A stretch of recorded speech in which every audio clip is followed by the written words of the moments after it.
explain to you the purpose of a safety economy.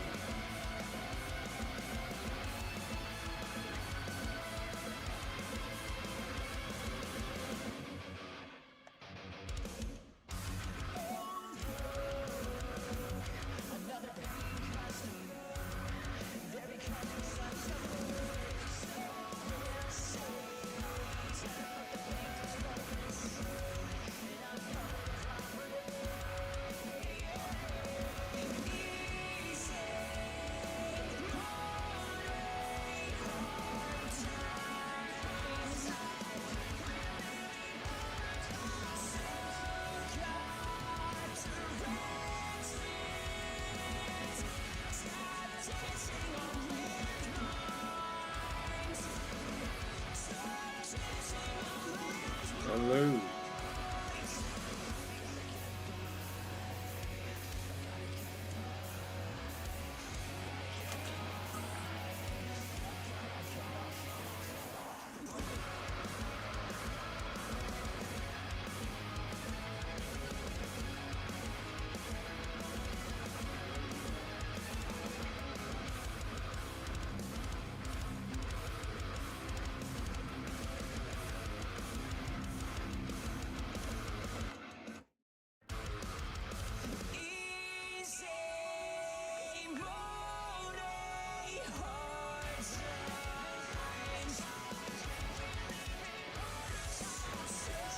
Thank you, thank you. I was meaning to get on here yesterday, but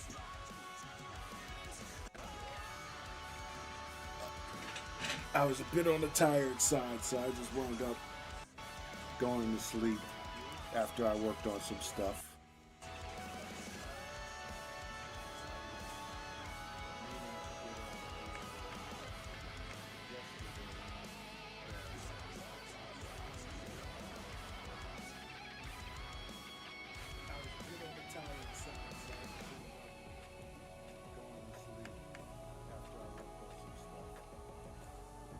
Close this one down.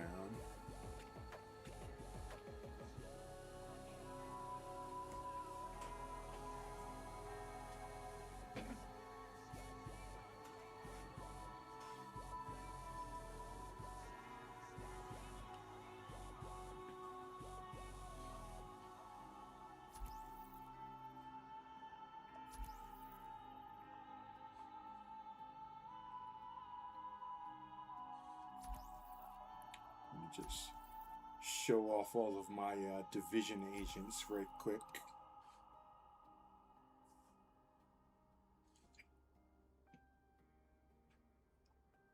I think I might get on stream more often and play some Division or Destiny.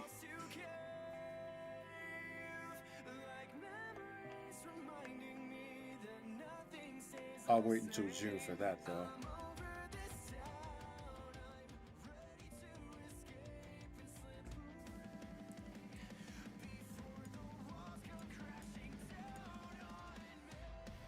Let's get to WWE though, because there's some stuff I gotta show off here.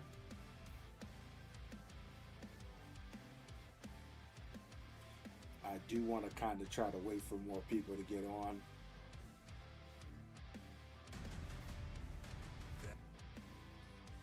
So that I'm not repeating myself multiple times about certain things.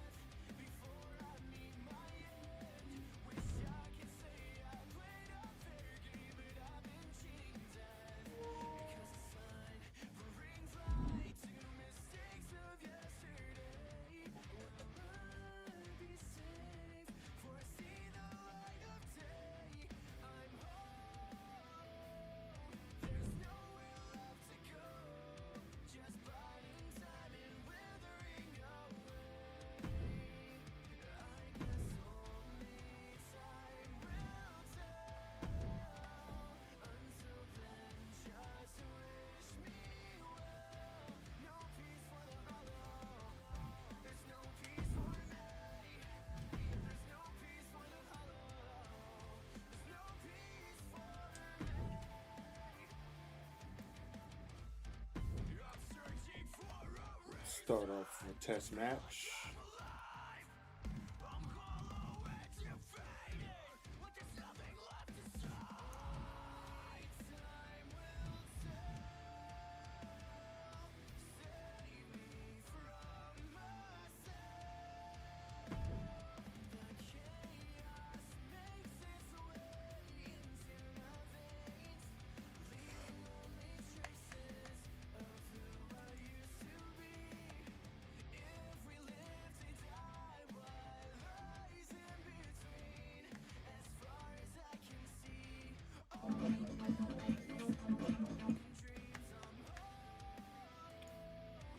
Of course, iTunes doesn't want to cooperate.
Paulo Vega is well, he's one of my luchador characters. And him and Drake Manning and Aki-san were a three-man faction that I had called the Shoguns.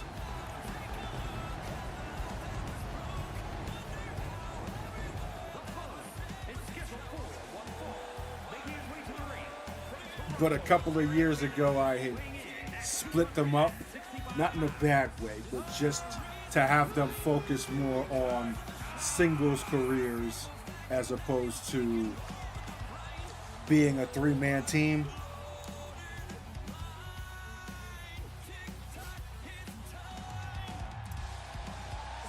So, as you can clearly see, Drake Manning has a whole lot of different influences. You got a little Dolph Ziggler,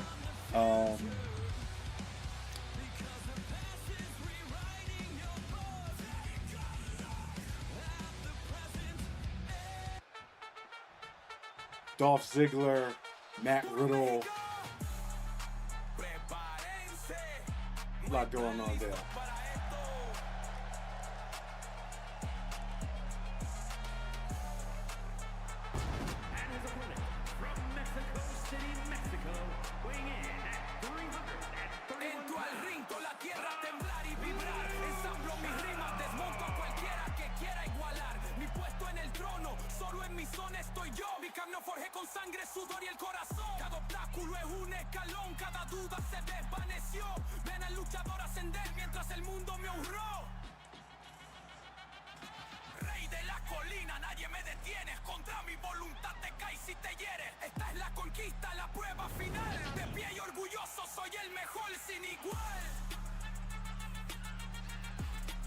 Yeah. And Apollo is obviously not a high-flying luchador. He's got a lot of history though.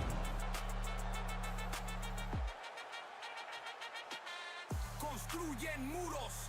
Yo solo me río y los rompo con furia. Sus planes mejor trazados. Yo persigo y los deshago sin furia. No hay estrategia. A lot of his influence comes from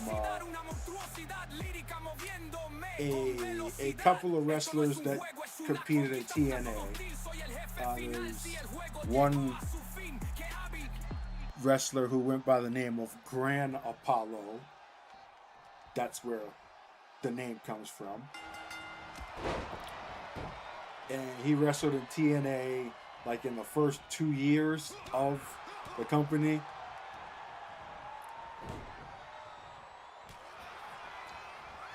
And then there's Hernandez, who was in TNA with LAX, him in Homicide.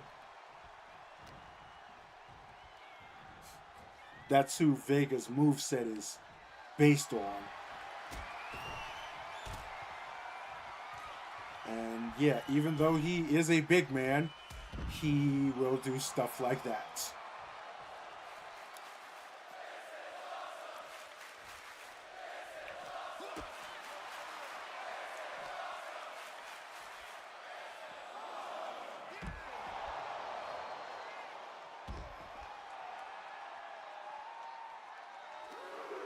Exactly.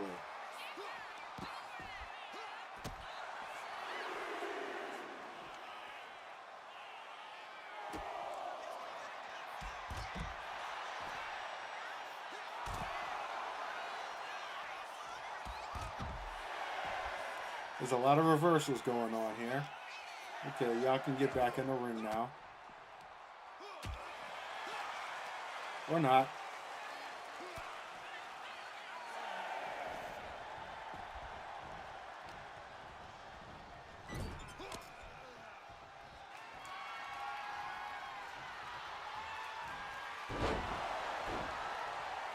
There we go. Oh, yeah, I know. Hernandez's nickname was Supermex. I actually used the logo for an older attire for Apollo Vega, like in 2K19, I want to say.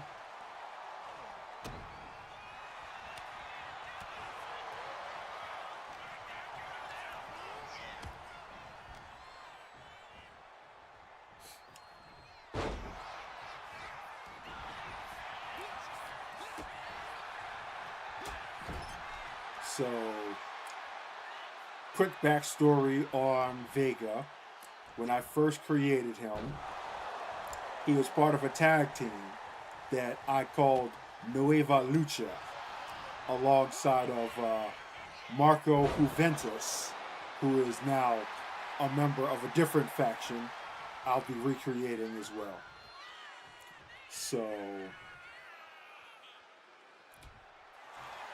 then, hold on, pinfall. Let me pause a little bit here to give you the bit of a backstory here. So, like I said, when I first made Vega, he was in a tag team that I had created called Nueva Lucha, and oops, didn't want to do that.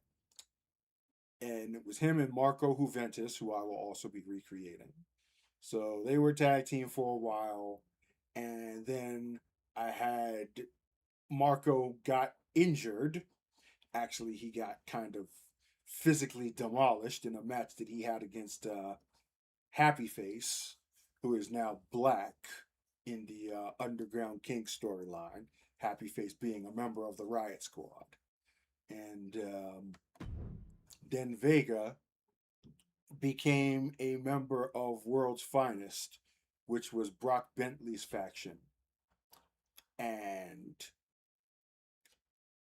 he also wound up getting into a feud with Aki-san as a member of World's Finest, which led to a Lucha de Apuestas match between those two, where obviously the loser has to take their mask off.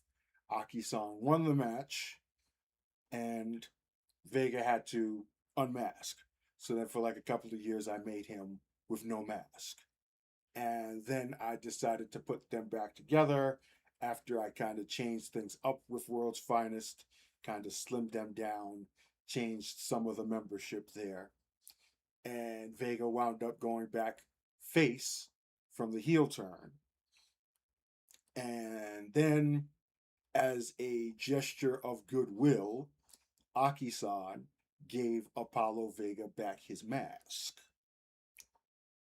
And so he's worn it ever since.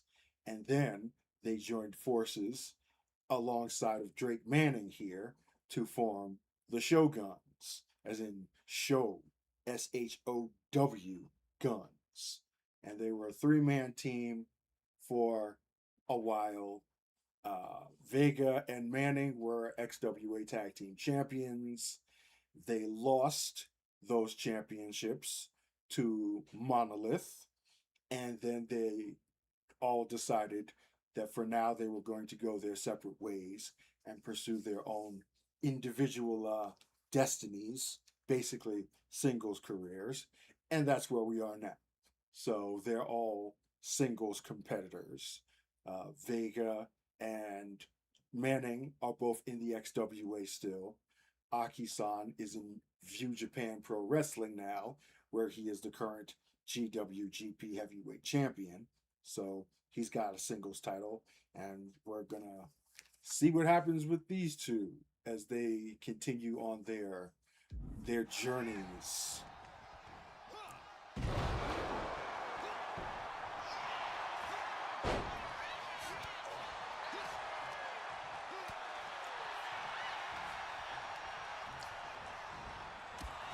And I hate when the referee gets in the way. I'm probably gonna have them wrestle against each other at some point, for real. Maybe in like a tournament or something like that.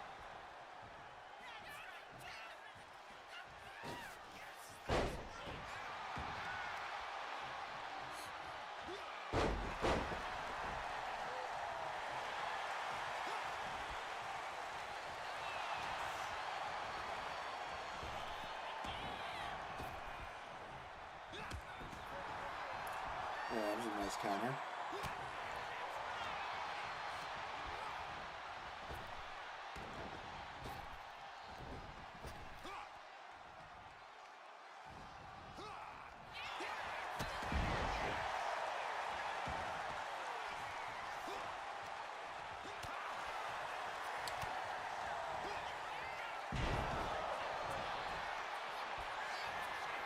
There goes the zigzag.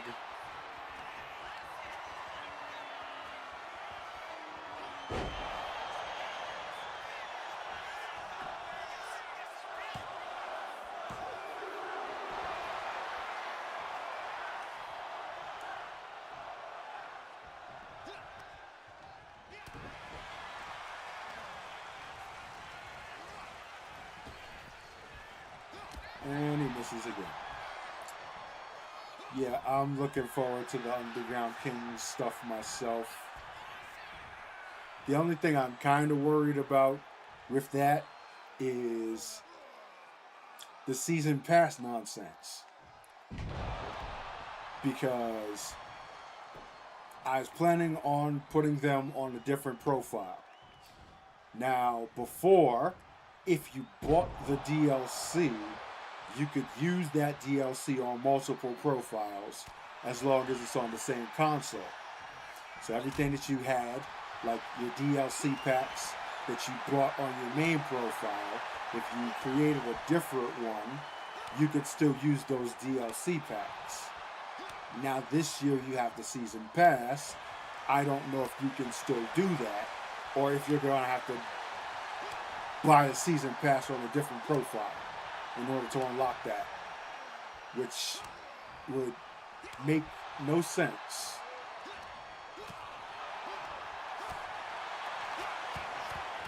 But I guess we'll find that out when I get started with that. Hello, Crow. Oh.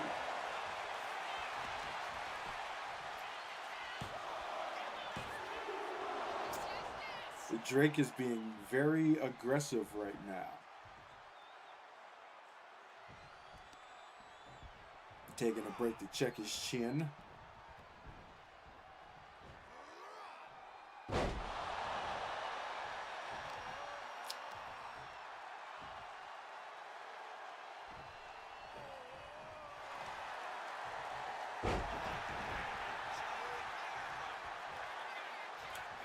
And another counter.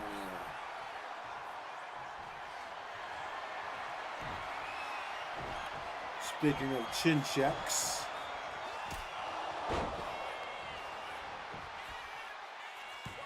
is that going to do it? Yes, it is.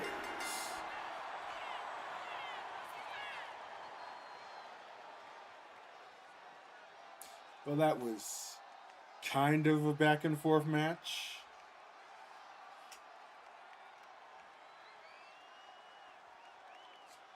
But towards the end, Drake got really aggressive, and Apollo Vega forgot that there was something called a counter button. Just wouldn't reverse anything. Bang. And that's it.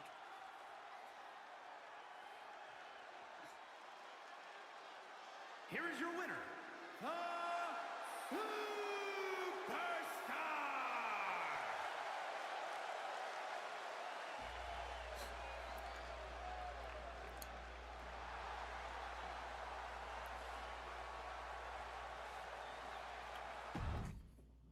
Yeah, the ringside pass is still a ripoff. They changed a couple of things on it though, where now when a new season starts, you'll get the wrestlers right from the first tier, and they'll give you the first 20 tiers for free. But then you still have to go on and unlock the rest of the stuff in that pass. Like, if you had an interest in it, I guess. It's like they have some themed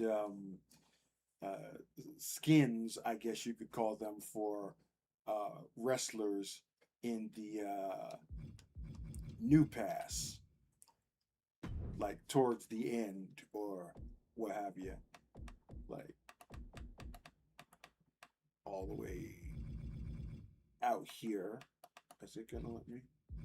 Yeah, like persona cards, pretty much.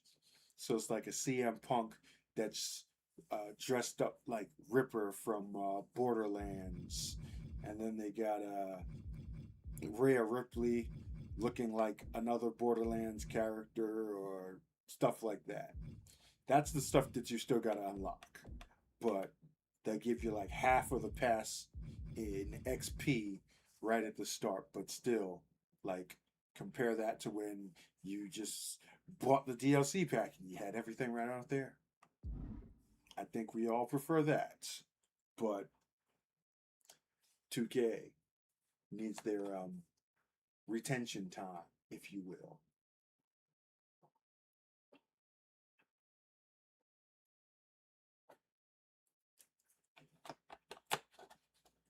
Which is the whole point. This isn't a gamer move. This is a publisher move for shareholders and stuff like that. But we've had that conversation way too many times.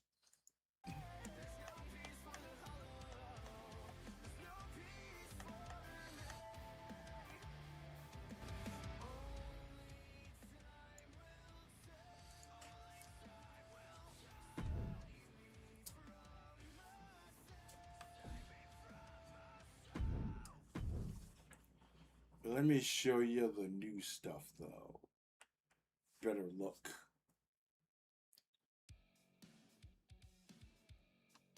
At Apollo here, attire number 1.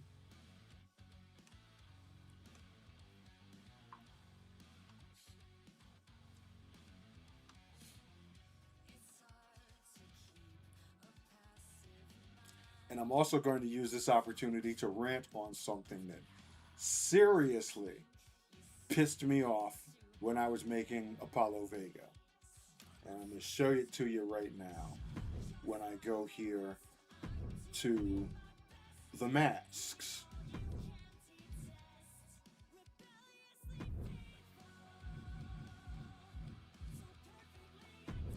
I had to use the cane mask in order to get a mask with hair because for whatever reason 2K decided that they just wanted the masks to cover up all the hair for like the last what, I don't know, 3-4 years.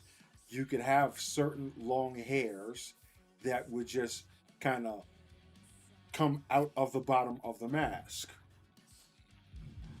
or they would just be in the back of the mask if you were using one of the Rey Mysterio masks that have the straps on the back, as opposed to it being like a laced back, tied up type thing. But no, not anymore. You put a mask on and they just completely remove the long hair off of the head. And why? I have no idea. Aside from my typical excuse for 2K, which is laziness and incompetence. Because this is a thing that you were able to do for years. Since 2K19, you were able to do that. And now all of a sudden, it's just gone. No reason whatsoever. Like, stuff like that is what really cheeses me off about the call mode in this game, because they consistently take away things that they really shouldn't for no really explainable reason whatsoever. Like, you never even get an explanation, but the moves are just really, really questionable. So yeah, anyway, he's got the cane mask on, and this is going to make me have to re-strategize a little bit on how it is that I'm going to create Riot. Because I was kind of dependent on the idea of, him being able to have long hair underneath the mask. And that doesn't seem to be the case anymore.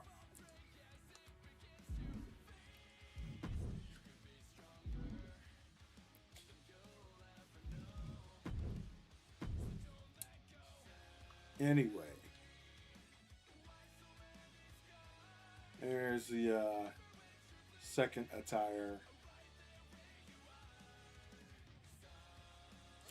Really didn't change a whole lot from the last version of him that I made, aside from layout of logos and things of that nature.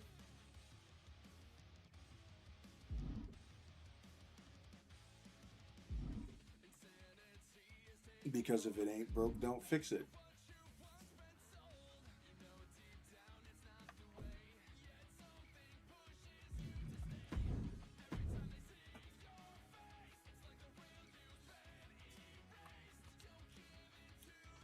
And so then we got Drake Manning here.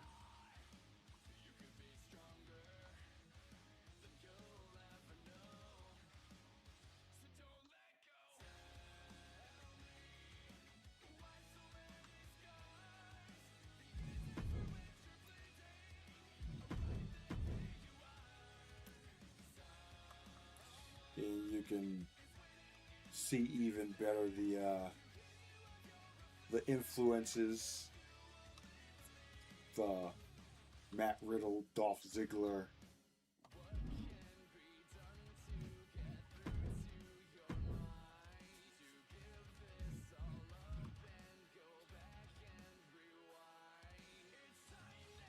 course, since he's from Canada, I had to give him the pink and black.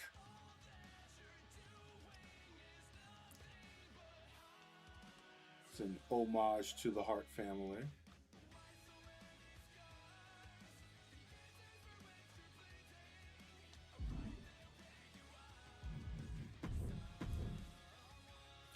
And the Bret Hart style jacket for the entrance gear.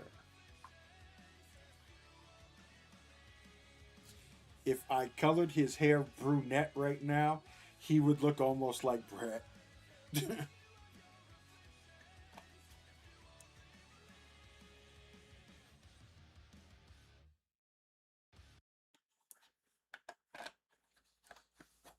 Of course, he also has to be wearing a singlet.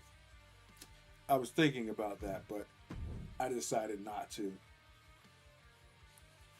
Like, to make him look like Owen, but we'll stick with the Ziggler effect. And that goes well with his move style.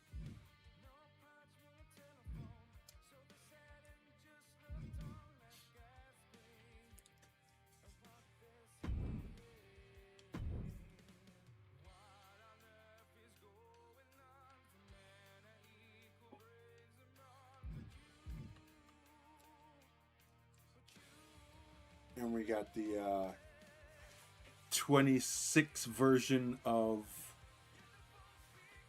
Simon Chase. Oh, Sunny D. Sunny Delight. Love me some Sunny Delight. I'm probably going to drink that whole thing down by the end of the stream. Maybe even before then.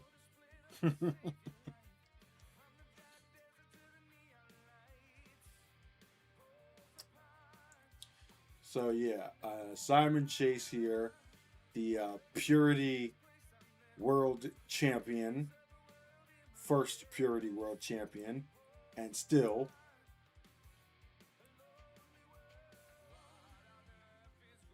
nice. Made him a new logo, like a crest for the back of the trunks.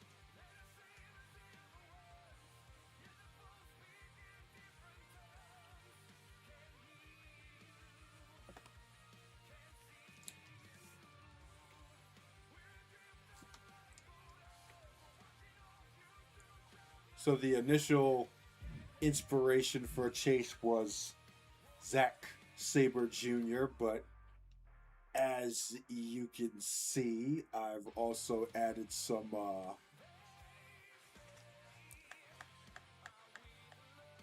new cosmetic stuff going on here.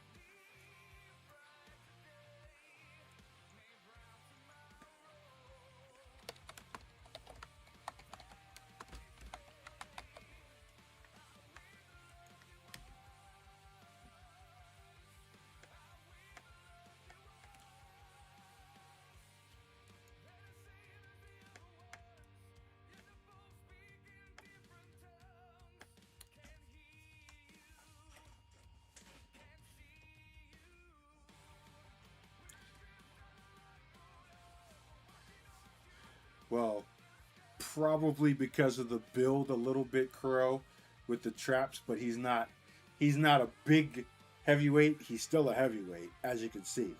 He's 245 pounds, but he's more on the slimmer side.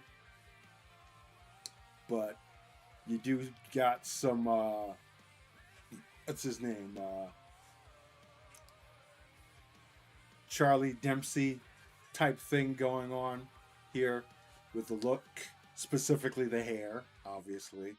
I didn't have him with long hair before, and I saw Charlie Dempsey, and his entrance is actually perfect for Chase. So we decided to add a little bit of that touch into his 26 look.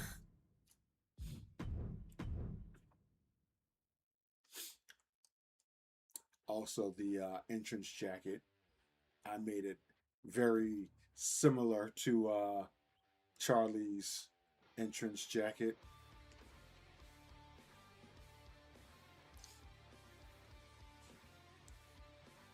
With my own logos and stuff, obviously.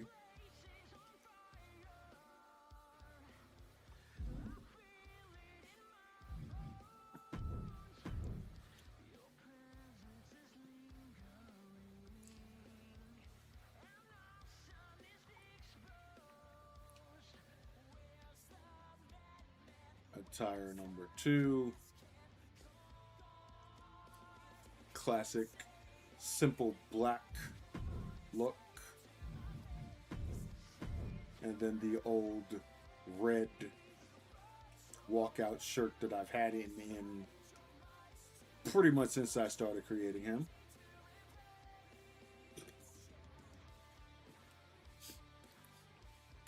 Really love the logo. Full disclaimer, it is AI generated. Got a hookup from ChatGPT, which is really good at image generation so long as you know what it is that you are doing and what it is that you want to try to create. I say that knowing the fact that there are other games that are using AI art for like emblems and stuff like that. Call of Duty, Battlefield, and some of that is slop because they're just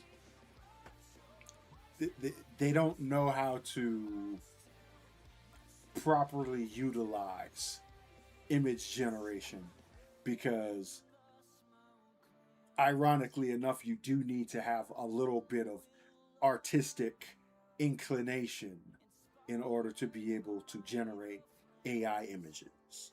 Like if you don't do art, you're not gonna know how to make it to the best of its ability.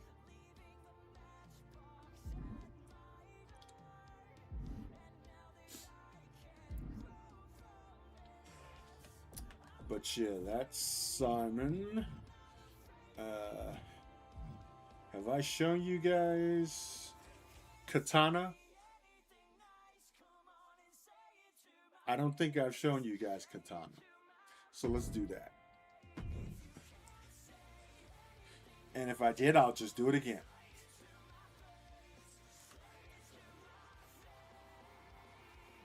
So starting with Duke Morrow, aka Big Duke, who is another character that's done some really serious evolution as far as his appearance and his move goes. Because when I first created Duke Morrow, he was modeled after Doc Gallows from Bullet Club.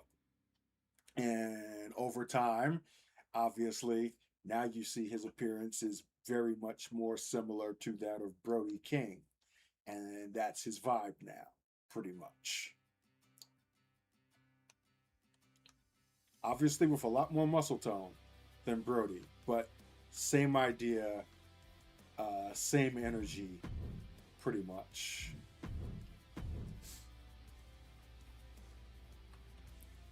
Entrance gear, which still has that old school Bullet Club type vibe, but it was also an aesthetic that Brody himself used as well, with the like beanies and bandanas, jackets, that type of thing.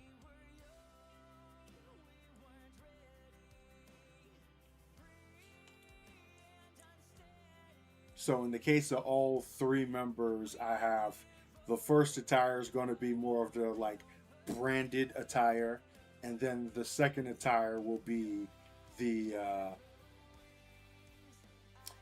katana swag, basically.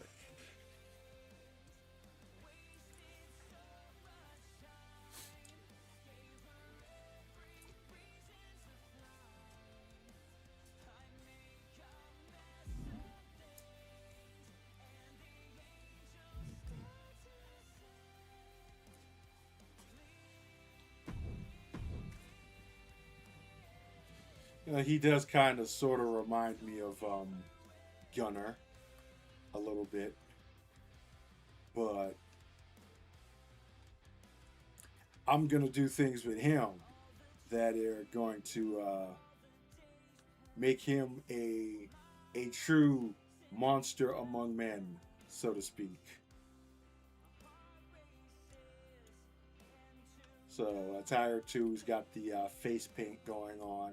Now, what you don't see is that I actually have a face paint underneath this face paint, because the default face paints in the game will eventually fade away as the match progresses. The wrestlers sweat and the paint runs off of their face.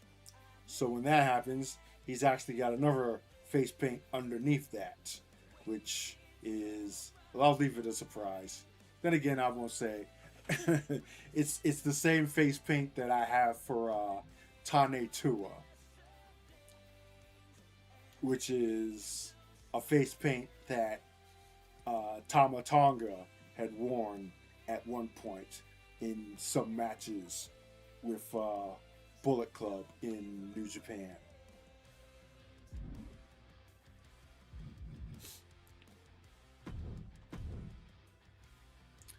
And then attire number 2's walkout with the katana based logo, nicknamed the Big Boss, and then the katana logo in the back.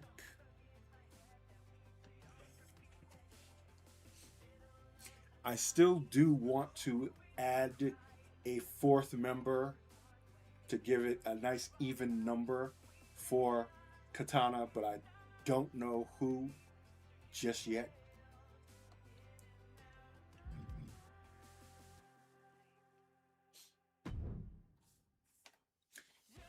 It won't be Victory Musashi, even though Victory Musashi is the man who created Team Katana. He's not a part of this anymore, but he's not separate from it, if that makes sense. I am going to be recreating him, obviously, for the New Japan roster, but he's more operating on his own, not with Katana as a part of whatever his plan is. That said, I do want to make or add a fourth member to Katana, and I just haven't made up my mind who that's going to be.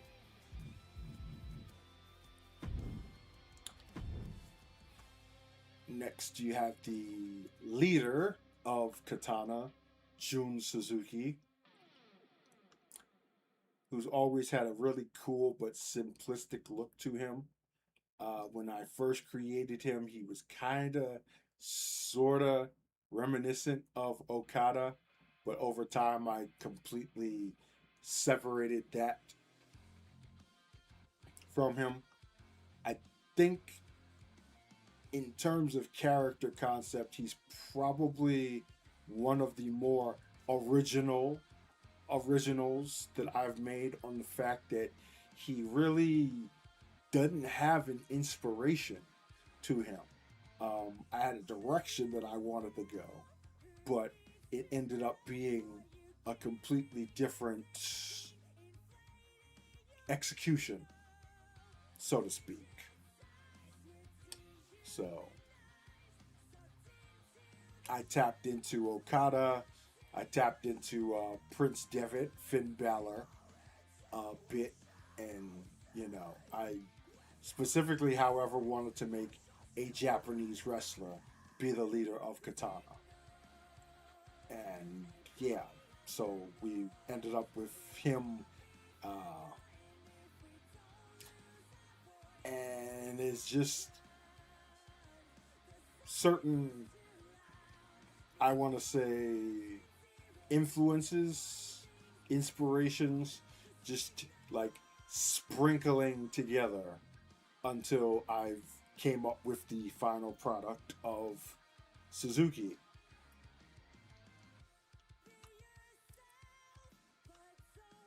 Now, moveset wise, he does kind of favor a blend of Finn Balor's, maybe with a little bit of, well, I'd say probably more Finn's moveset, if anything.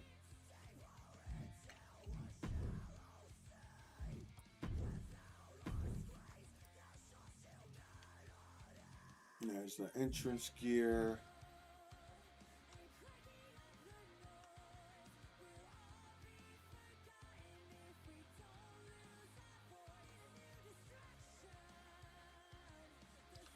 Just a really well put together look, pretty much.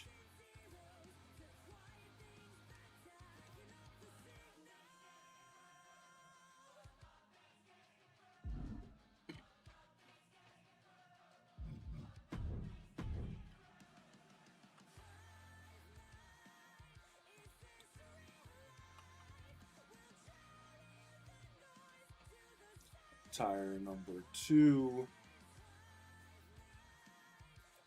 with the logo stuff.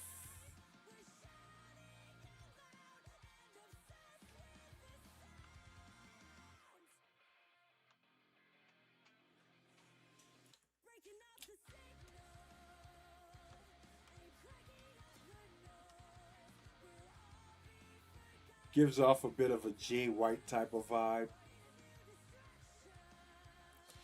I guess that's like how I would, if I were going to give like a one sentence explanation of the character, it would be Japanese Jay White. Pretty much.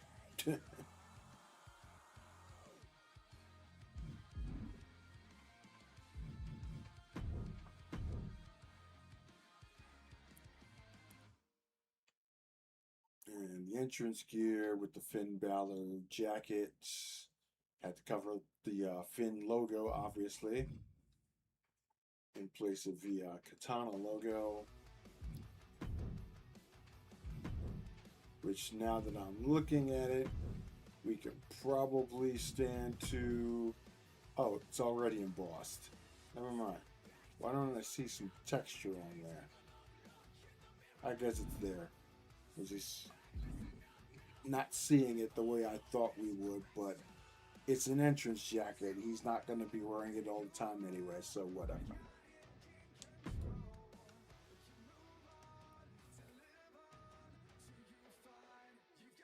Oh boy.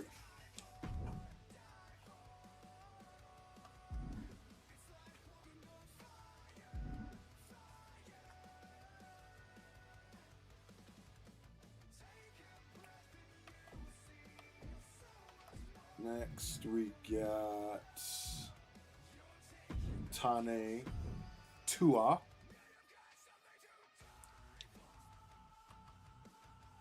And yeah, very, very noticeable change on him is the fact that I gave him a haircut. Which is mostly because I actually can't find that Troy Polamalu, like Samoan curls hairstyle that I had on him. I don't know if they took it out of the game or if I'm just blind and can't find it, but I like the haircut anyway. It kind of leans more into that passage of time idea that I have for my roster here. Like, what would change about a person over the course of a year from the last time that you saw them? Obviously, one of those things would be hair. So, yeah, we'll stick with that change.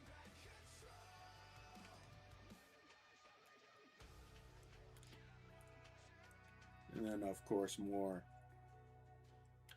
branded logo stuff. Elements that I've used for the character for many, many years. Just executed differently this year as opposed to previous ones. Those changes will always come up for as long as I'm able to make those changes and they make sense for the character. So, you know, long tights logo type deal here. Pretty clean, pretty streamlined. You'll notice the thumb is taped up because I have the Samoan Spike as one of his finishers, and I wanted to make it, the actual thumb that he uses be the one that is covered up. So there you go. Whoops, I forgot to show the other attires.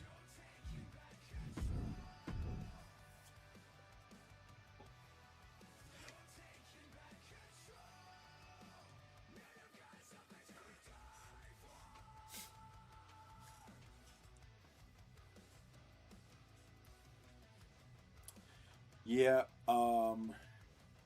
I have been fidgeting with AI for a while, actually. A lot of projects outside of the scope of what it is that I'm doing on YouTube. So it makes it a whole lot easier to incorporate that stuff into the XWA content. And I'll be continuing to do that, not just with promos or video packages, but also in matches themselves. It will be pretty obvious when it is that I use AI video compared to the game footage, but I think I can pull it off in ways that make matches feel a lot more cinematic. Not cinematic in the sense of like a Matt Hardy compound match or boneyard match, but just more of a flow to it that makes it feel less gamey and more like something that you're actually watching live or performed.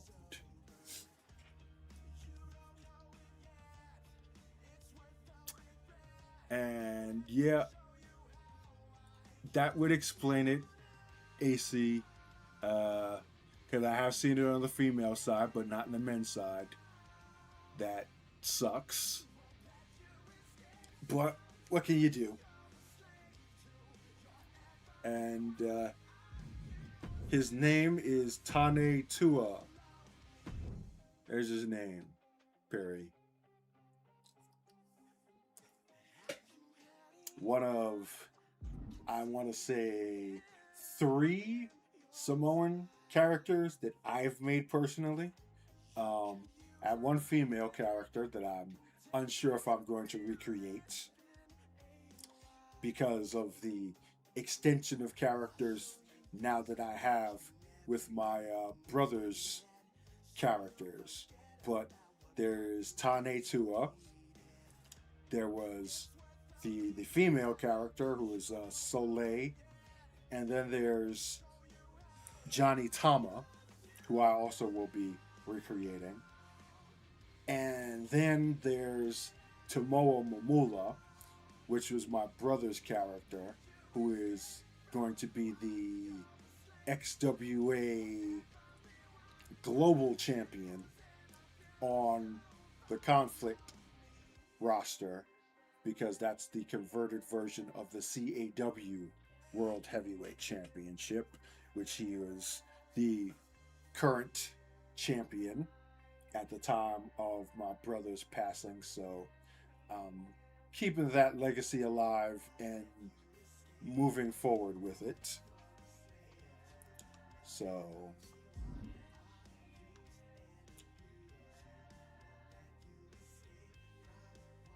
kind of weird that I don't have as many Samoan characters compared to other creators who just throw them out there,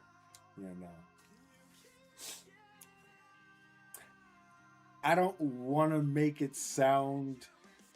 I don't know how to say it without making it sound like it's racist or what have you. But I'm just gonna go ahead and say it because it's hot takes and people like hot takes online and on the interwebs and stuff like that. And it's not something that I haven't heard other people say as well. But in WWE, it feels a whole lot like they've replaced black people or black characters with the Samoans. There, I said it.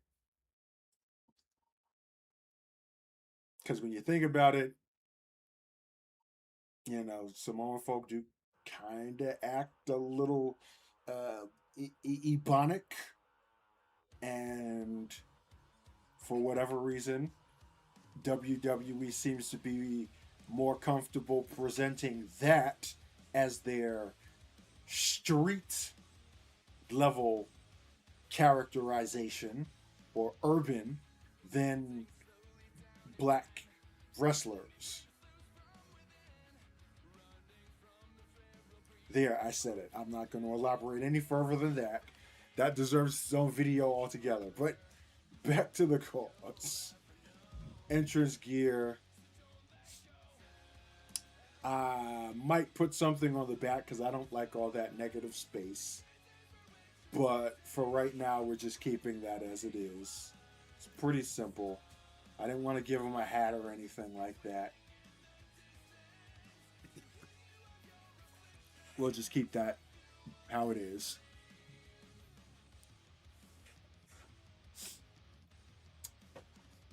Fun fact, Crow. Jim Ross actually mentioned, I forgot when it was, but Jim Ross had actually once announced The Rock as a black champion. And then he never did it again. Probably because he was told by Vince or other front office people not to call The Rock black.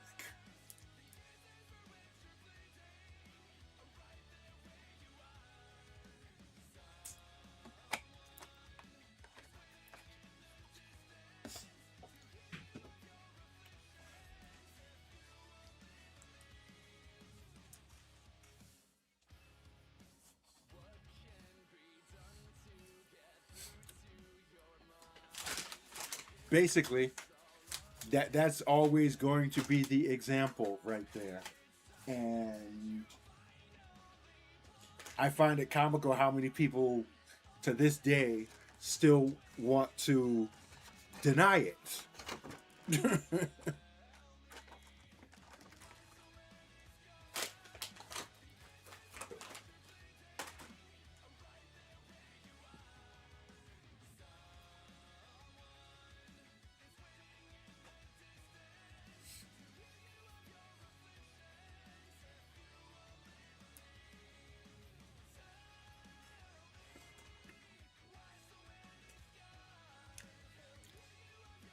Yeah, Rocky Johnson. Like, The Rock is black. Yes, The Rock is half black, half Samoan, but The Rock is black. So, the reason why they can't just seem to just say it is beyond me. Only thing I can say is optics.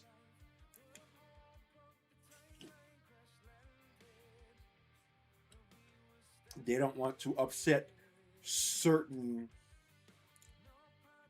demographics of their fan base.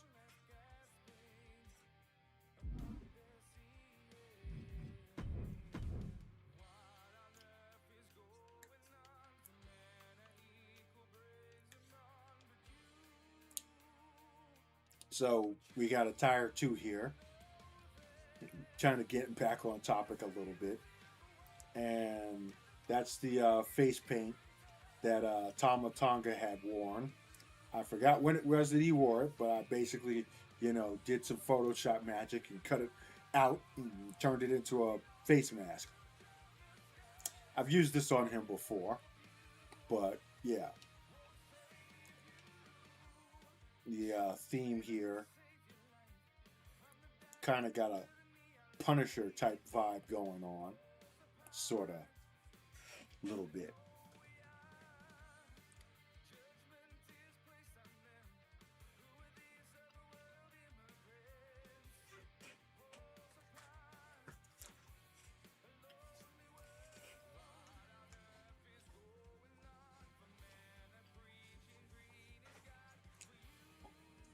You're talking about the WrestleMania match with Booker T there?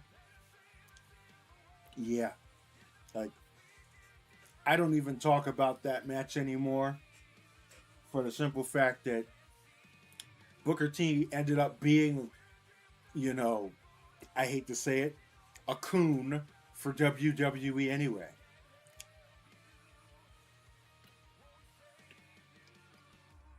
Like, if anybody would legitimately have a reason to sound off against this, it would be him. But he doesn't. And he didn't.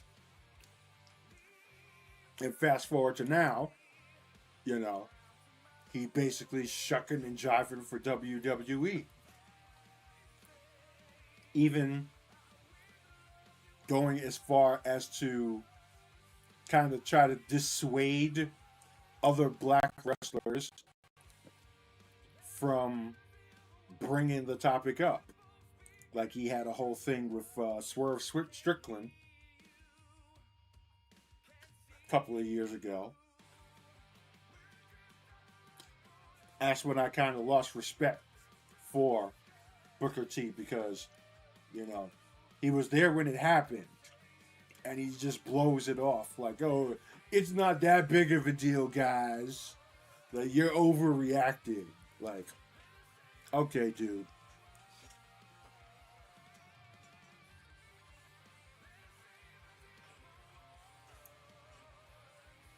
You're a house boy.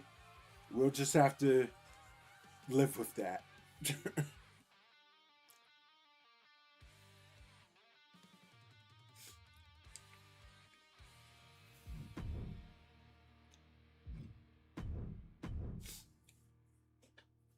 Oh yeah, Swerve's doing real good.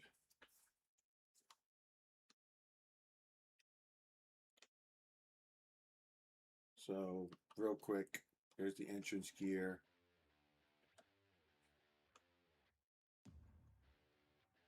More katana themed goodness.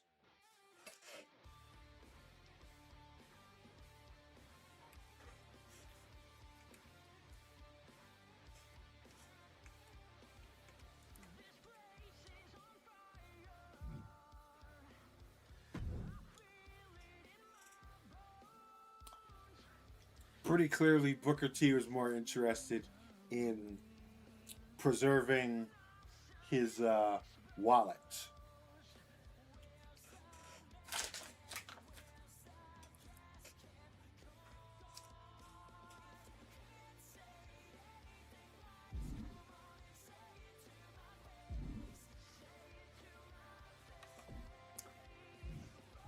All right, that was to. I think I've shown you all of the new male wrestlers.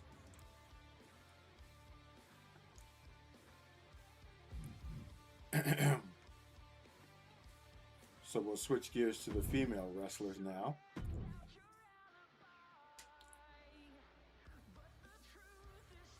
And we'll start off with the Black Pearl, Helena Troy, who was my brother's top female heel.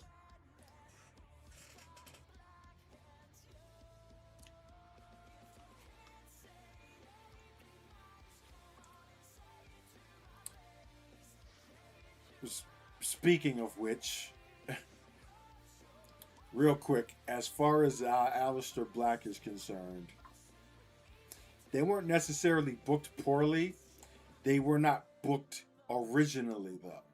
Basically, Aleister Black and Zelina Vega were using the same gimmick that Karrion Kross had. Like, almost to the letter. They were using Karrion Kross and Scarlett Bordeaux's gimmick. And it worked to an extent because I liked what it was that was going on between him and Randy Orton, talking about the voices in Randy's head and stuff. You know, if you were going the long-term booking or long-term storyline route, you could say that Aleister is the one who woke up the voices in Randy's head that caused him to turn heel and attack Cody Rhodes. And then you could follow up that with a program between those two. But WWE lacks originality. Aside from that, however, though, they just basically use Karrion's gimmick for Aleister Black. And I get it because he's that type of character and it works and it makes sense for him. But you already had Karrion Kross, who you also released. So, makes no sense. But not a lot of things the WWE does make sense nowadays. So, it's par for the course, so to speak.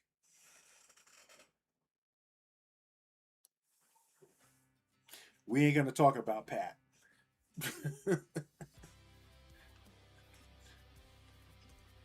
Fuck that guy.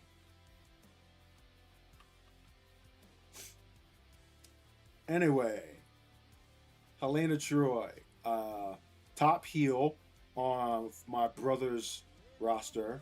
She's also the final CAW Women's Champion. And by conversion of Conflict being merged into the XWA, she is now the first XWA Women's Champion. So, I've explained this before. Takedown is going to be one brand, and then Conflict is going to be the second brand.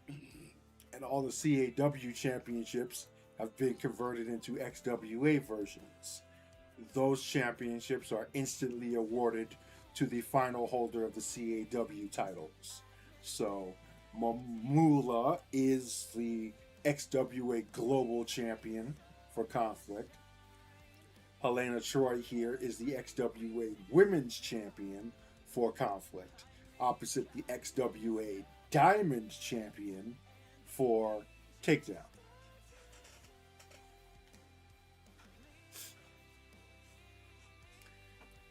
And a faction between Black and Cross would be awesome.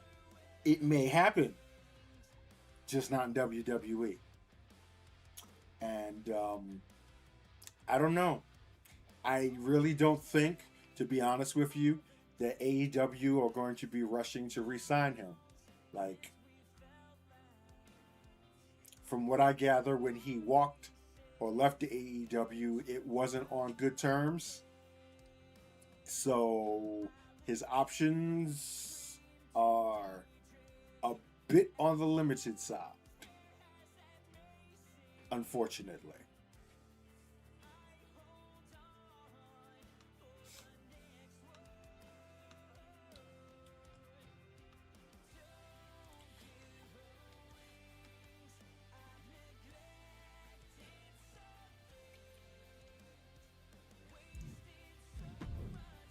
Primary attire pretty much is a one-to-one conversion of the looks that my brother had given Helena. Then we got the entrance gear, which I love this coat. I love the Becky Lynch coat. We threw the logo on top of it. And you got this dark evil crown going on here. Looks really good in her entrances.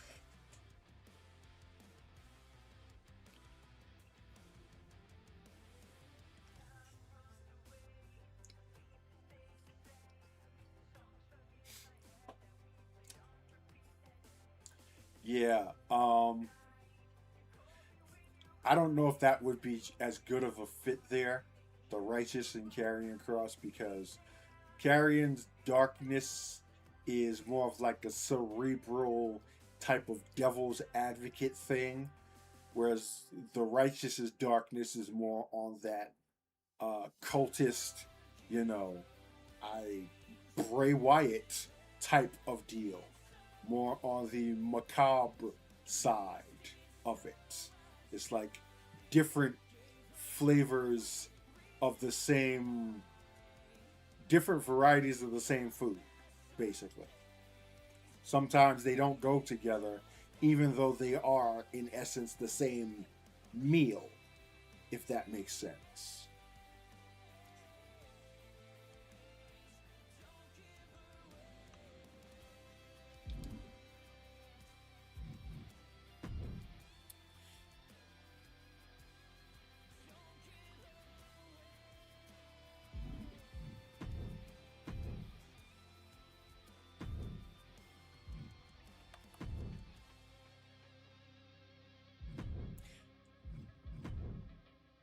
Now, I am going to kind of sort of rant again here, really quick, because why can't we use long hair with this coat? Like, I actually had to make the decision to give Helena Troy a haircut because, if you recall, she's had long brunette hair with the straight bangs. If you've ever downloaded my brother's versions or the last version that I made for 2K24. And all of a sudden, 2K26 comes along and you can't do anything with anything anymore. Like, this isn't even a high collar coat here. And you can't have any form of long hair with it. They are all fucking crossed out. That pisses me off. Like, basically, the coats are useless for 99% of female created superstars. Unless you give them short hair. And that looks comical with freaking afro. But yeah, like, the optimization is ridiculous. And 2K have no excuse now because there is no last gen. So they can't say, oh, it's because of polygon counts. No, it's because of laziness and incompetence. Like I said, it always was for years. And yeah, good thing I don't have to deal with that anymore. But just had to get that out there.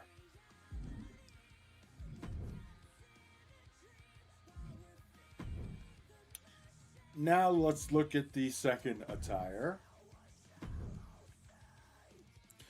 I had to improvise with this one because the last version of her I made, I was using a singlet outfit that actually had like bones on the bust that looked freaking awesome, and I can't find it. So I'm assuming they probably removed it from the game. And again, why are you taking things out of the game? Like, I don't get that. It's not even because it's connected to a wrestler who's not in the game or not in the WWE anymore. Because you pretty much have every single brassiere that Sasha Banks has ever worn still in the game. And you still got freaking CM Punk kick pads. But stuff like that you take out of the game because why? What reason? Like, it's mind boggling. I wish I had the chance to actually talk to the 2K developers and ask them these type of questions, but of course I'm not a big time streamer, so I don't even get invited to those type of events. I'm pretty sure if I was, though, I probably wouldn't get invited to any more events afterwards for all of the shit that I would give 2K for what it is that they do. Like, oh, we don't want him here anymore.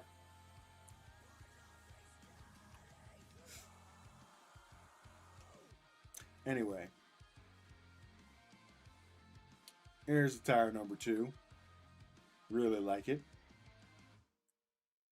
You're going to see these assets used a lot by me, maybe even more, because I have been creating my own accessories and stuff like that, like chains and straps and things of that nature. Well, not really creating them, more like extracting them from other sources, but same thing.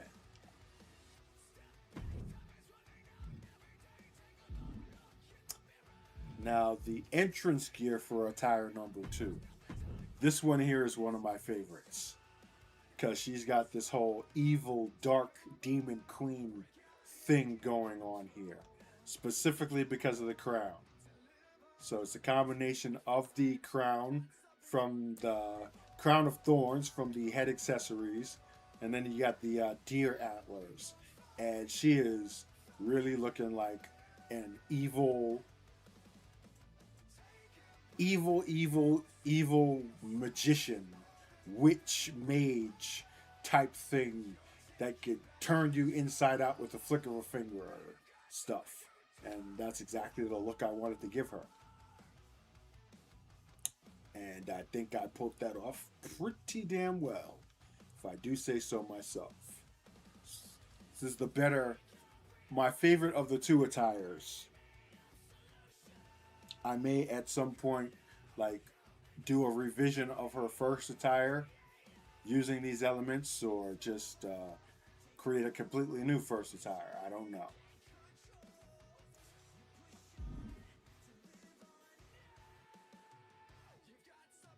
I did want to start out first and foremost by recreating my brother's creations as close to how it is that he made them. And then the second attire is more of my interpretation of that character. So that's basically the themology of any of the characters my brother made from his CAW that I will be recreating. But yeah, that is Helena Troy.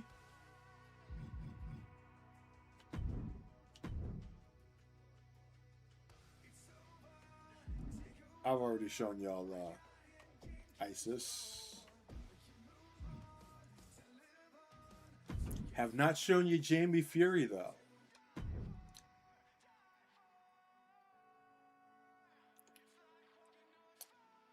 Say hello to the 2016 version of the mighty Jamie Fury, aka the strongest female on my roster, and also the highest stat allocation of females on my roster. The average overall for my female cause is 90.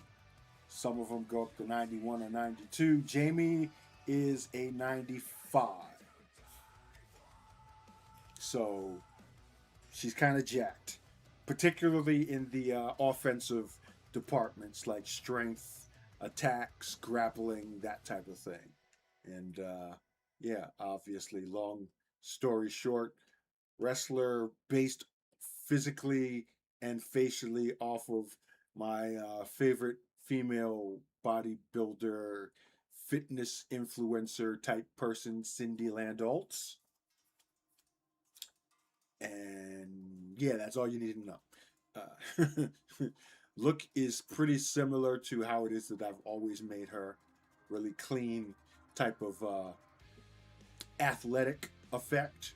However, the logos are 100% brand new this year. They were all AI generated using my original graphic designs as the base. I wanted to add some new elements like the bladed effects, the metallic finish and stuff like that. And I say Chat GPT did a pretty good job at it, if I do say so myself.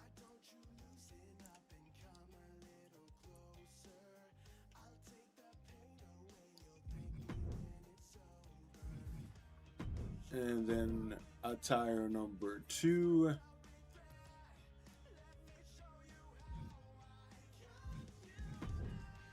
I am probably going to go in here and make one change, which is the material or the color. One of the two. because I want to make that a lot brighter than it is. I just don't know if that's possible because it looks like that's as white as it's going to get.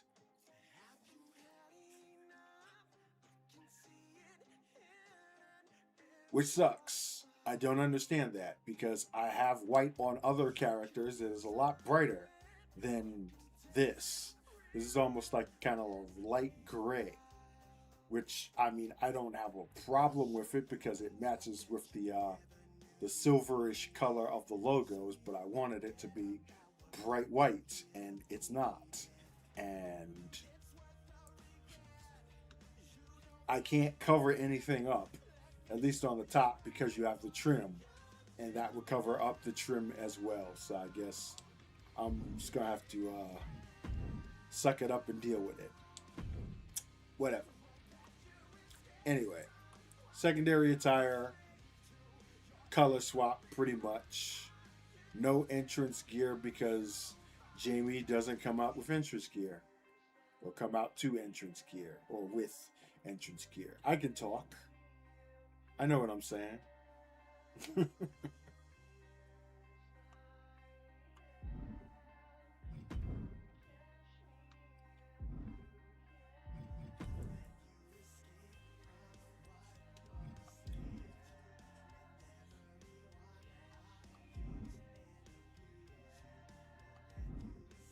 All right, that's Jamie.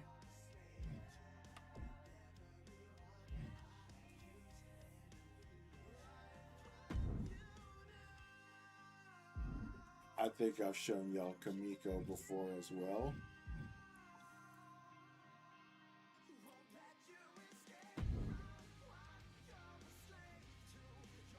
And now we get to what it is that everybody came here for, or anybody who saw any of the posts that I made on Twitter.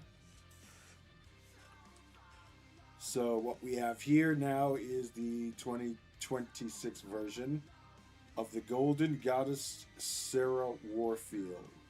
And this is my longest existing core on the female side, and technically the first 3X core.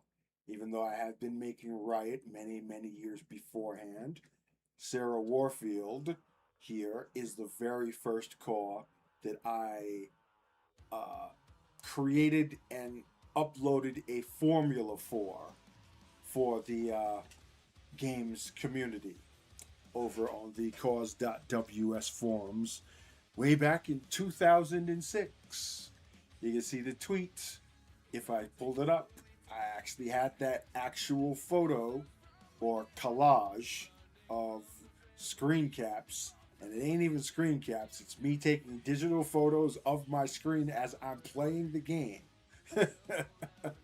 of Sarah Warfield in action. Yeah, this is before I didn't. This is before I actually had a capture card to record game footage. That's how long it was. It's crazy, isn't it? Like 20 years is a very, very, very long time. And this is a shining example of that longevity, if you will. If you will. I'll go ahead and put the post up on screen for anybody who didn't see it.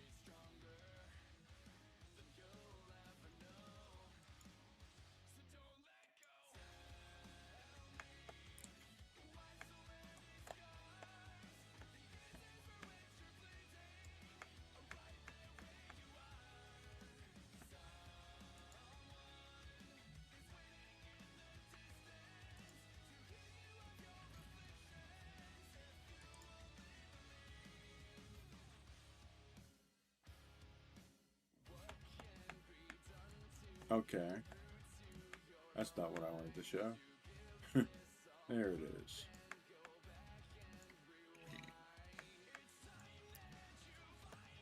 circa 2006.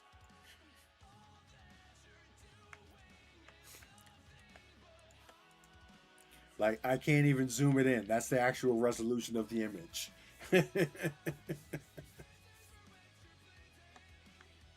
That's like 640 by 480.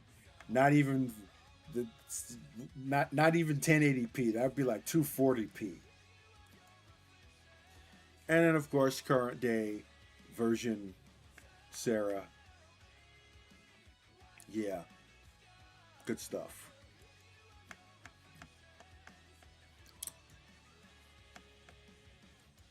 I heard something about Rhea losing weight or something.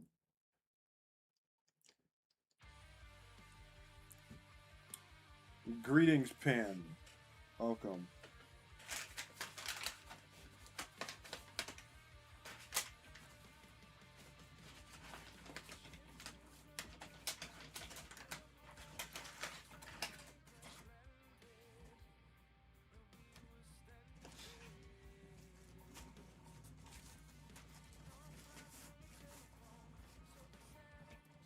I'm gonna get crumbs all over myself right now.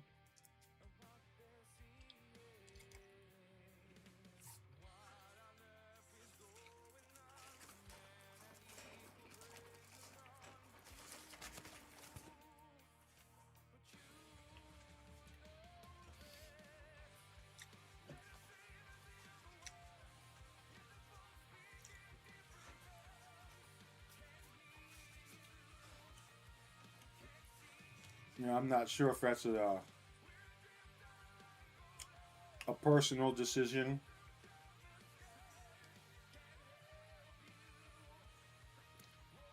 or if something is up. Not sure. Greetings, FM.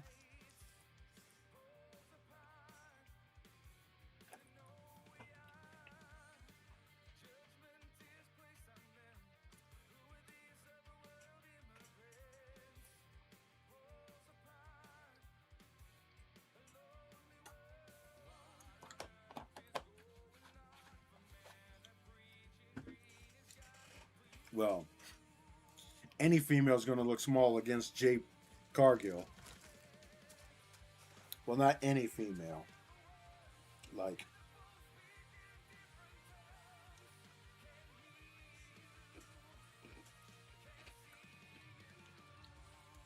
Jade is just well conditioned.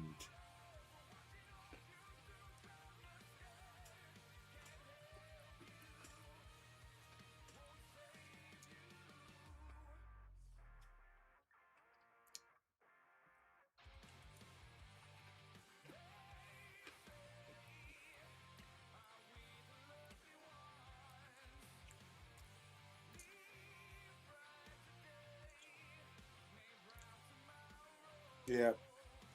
Gawk Creation Pen is going to be pretty much the same, aside from some significant annoyances.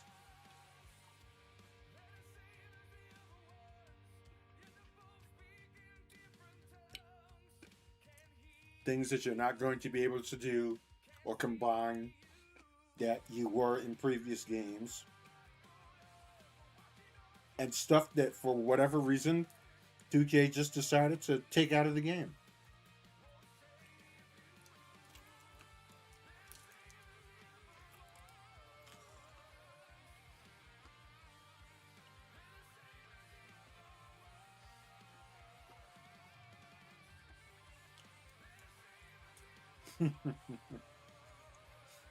I like that, FM.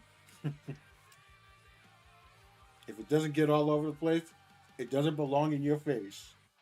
Yeah, true.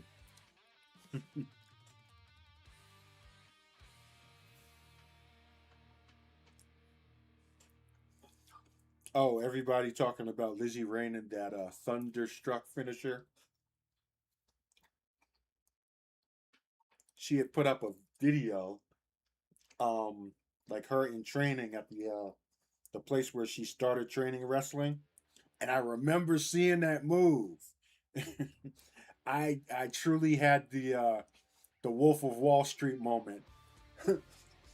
Like when he's watching the TV and all of a sudden he's like he points at the screen. That was me. Like I've seen that before.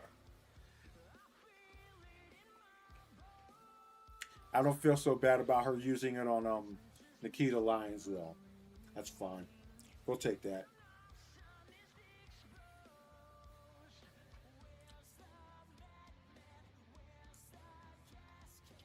I do believe they have a move that kinda sorta looks like it in the game.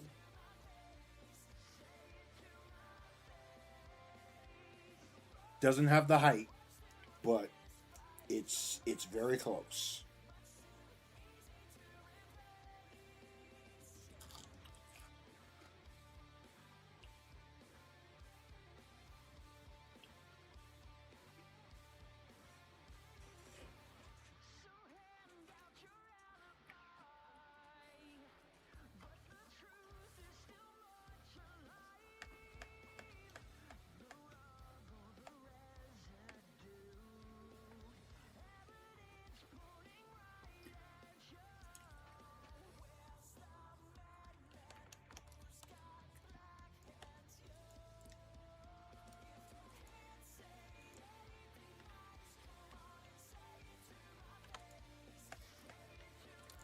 It is a question mark kick. At its base, it's a question mark kick.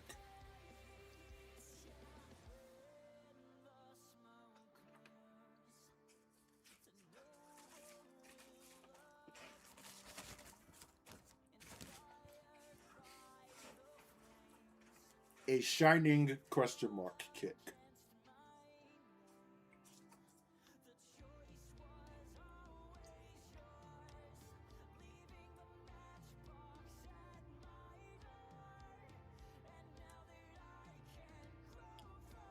All right, let me talk about Sarah for a little bit here.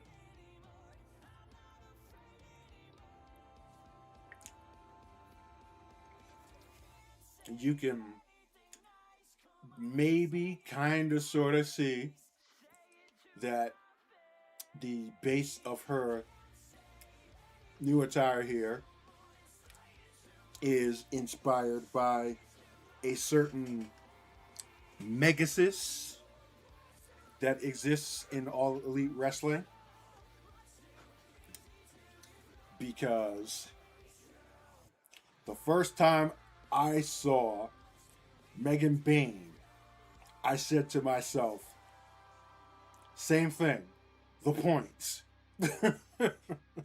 I had another Wolf of Wall Street point moment like, that's Sarah Warfield. There have been a few times in the 20 such years of me creating professional wrestlers where a wrestler has come along and they are literally the real life embodiment of a character that I've created. Like when I first saw Walter, who then became Gunther, I said to myself, that's Magnus. Like, that is Magnus von Schwartz in real life. The second I saw Megan Bain, I said, that, that is Sarah Warfield in real life. Like, even down to the color of her hair is like, wow, that's just really, really weird and coincidental. So that being said, I went and looked up the versions of Megan Bain that creators out there have created, and it's not that one. It is. Is it you? Yes, it is you. You might not be able to see the text here, but the base of the second attire here from a creator named Slam Spear KO He must have made it on PC, I guess. But I used that as the base for Sarah's new attire here. And obviously made some omissions and revisions to make it not look like I'm stealing somebody else's shit.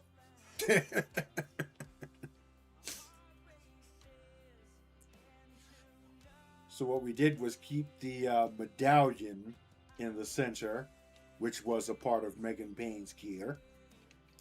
The one in particular that he recreated.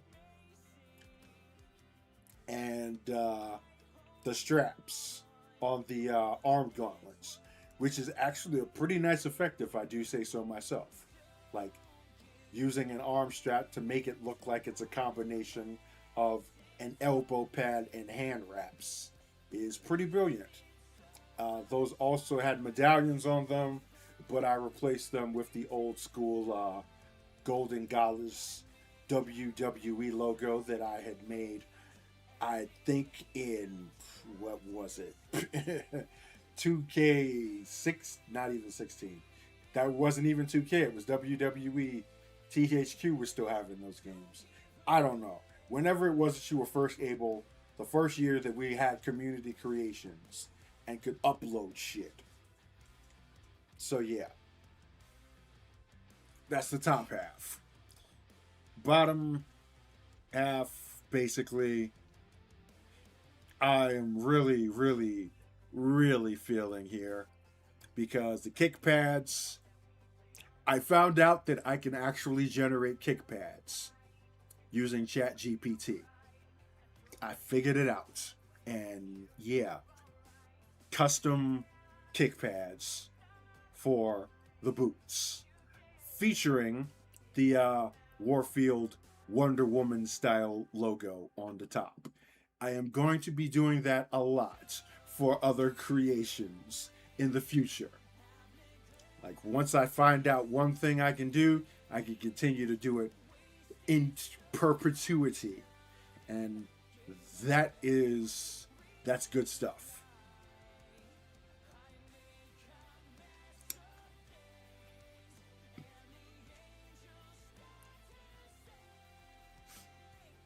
Like I really do like how the boots came out with that combination. Also, for all of the shade that I have thrown at 2K's direction over the course of this very stream, I will give credit when it's due. Because they finally, after years, almost more than a decade, actually fixed one very, very, very important yet simple thing. And I'm going to show it to you right here.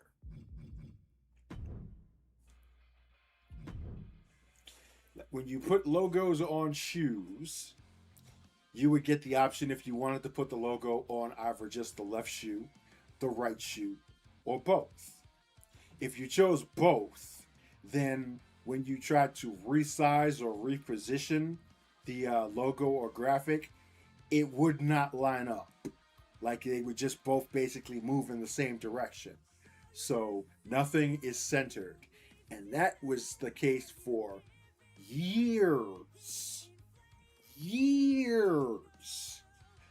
Up until this last patch. Because now I move it, it stays aligned. Everything is still parallel to each other. I move it down, they move down. I move it up, they move up. Nothing is being... It basically lines up. Like...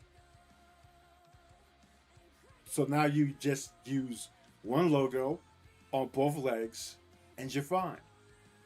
When you want it to be centered, parallel to each other, it does that now. You'll still have to do it, man. You'll have to do it one by one if you wanted the logos to be on the opposite sides of the boots. But if you wanted to be both in the same spot on both sides of the boots or shoes, it's not a problem anymore. And yeah, that that's a good thing. So yeah, you know, they do actually add improvements sometimes. It's just that they take out more shit than they put back in.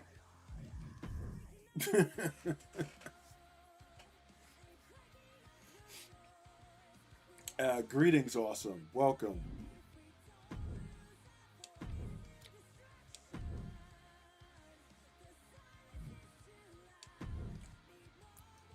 Now let me show you the entrance gear,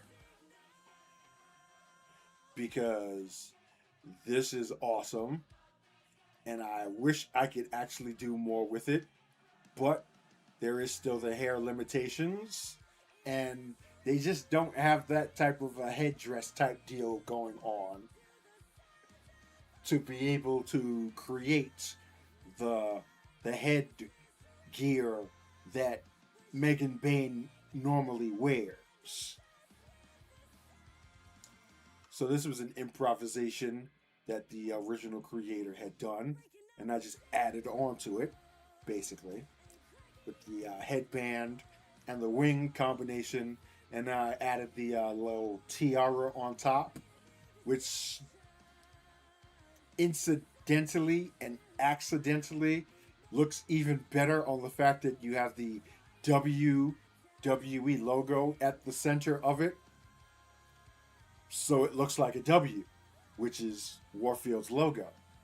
So it just automatically makes it look like it's custom fanciness. And I like that. We like that a lot. She does actually look like a literal goddess now, even more so than she ever has in the past. And yes, awesome. This is Sarah Warfield. Also, doesn't, help the fact that the body morphing made me be able to create a physique for her that is chef's kiss. That perfect combination of lean muscle without mass. And I mean, Jamie Fury pretty much has that same build too. But yeah, I can say without hesitation, even though chances are I probably said this last year, this is the best that she's ever looked.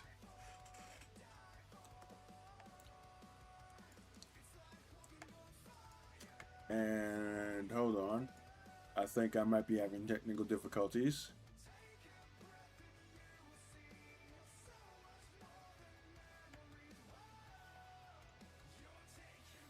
YouTube is not receiving enough video to maintain smooth streaming. Okay.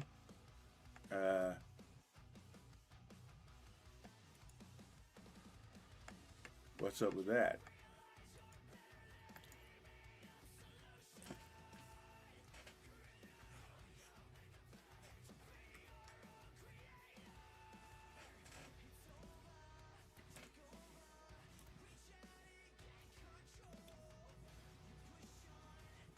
Yeah, I did like her look last year too. I would probably have gone with that if not for the fact that my PS4 died, so I can't actually get to any of that data anymore. So a lot of these recreations I'm doing, as far as the attire is concerned, the one-to-one creations are basically just off of memory. Like me remembering what kind of gear it was, the logos and stuff like that. But there are a handful of characters that I would be doing reworks and revisions of their looks and their gears. Sarah being one of them.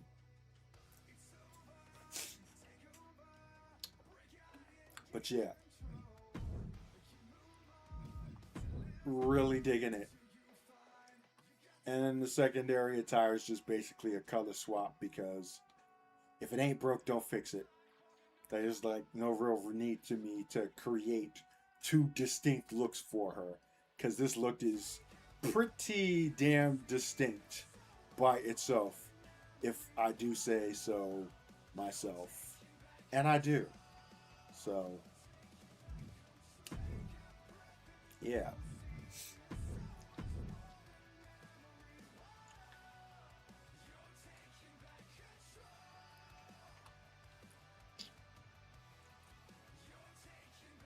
There's the entrance gear.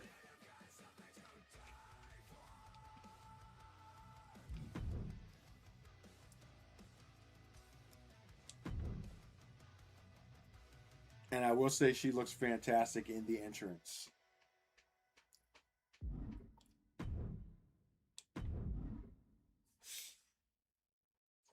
Did I change anything? No, I didn't change anything.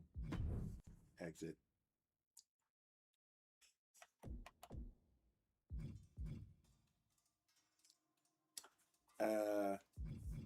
That's the new stuff as far as cars are concerned that I recreated.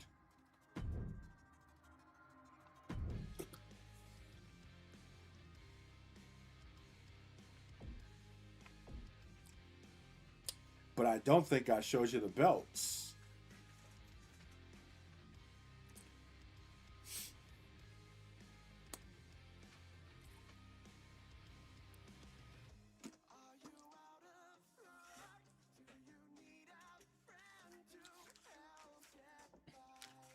Oh yeah, I'll show the entrance.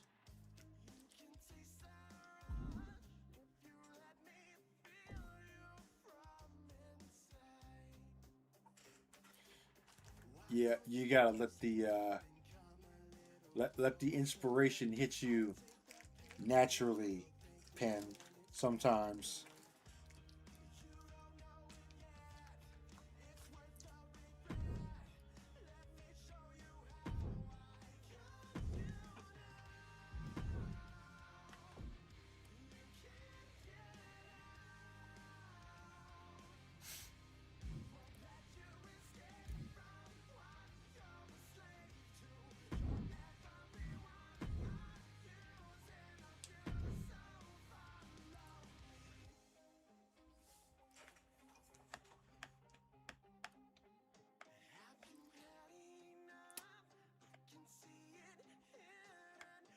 Why can't I find the window? I got too many tabs up, that's why.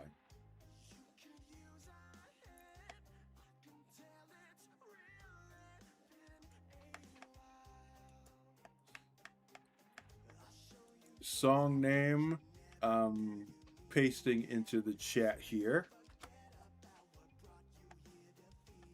You can do a YouTube search and find that, but I got it from the Montage Rock channel that I'm always talking about.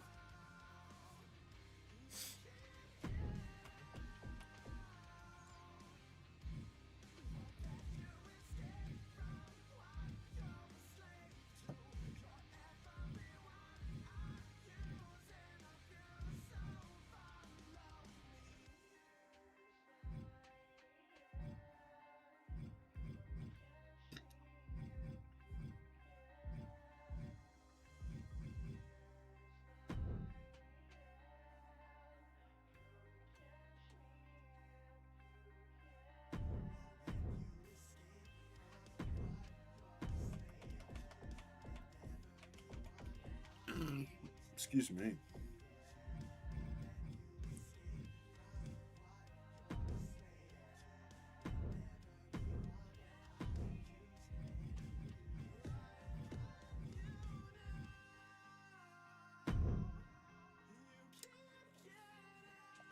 Not a problem.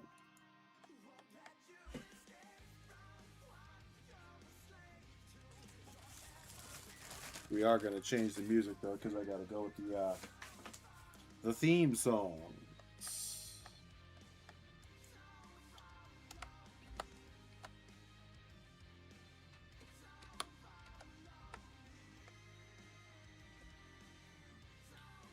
So we'll look at the entrances, we'll run a test match, and then I'll show you guys the championships that I've made.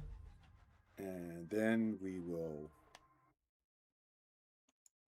figure out what the hell we're going to be doing after that.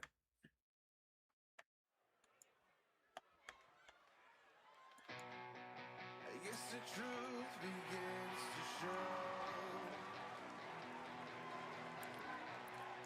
The dirty things in your Now, another thing is, I don't know why some of my cars, the video and stuff, all the video has defaulted to Roman Reigns, even though I set it to different combinations of superstars.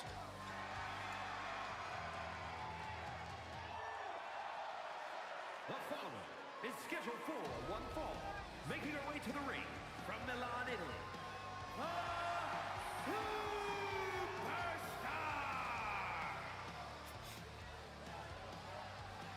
I gotta give her some pyro.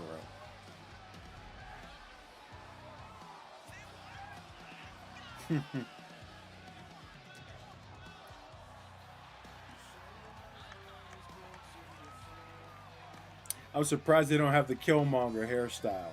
Then again, they probably do. And it's probably locked in the island or on my faction.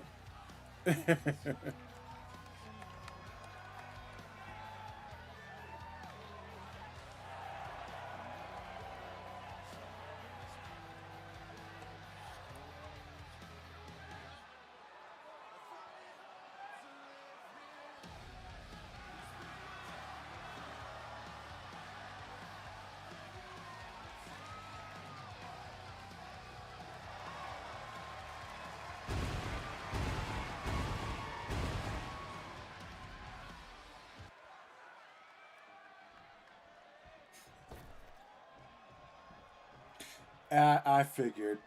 And her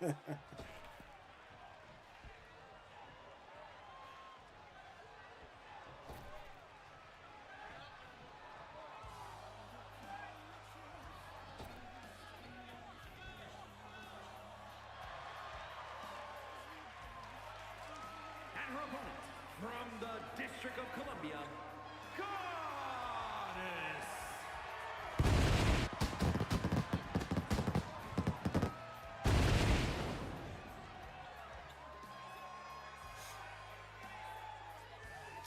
Yeah, that was dope.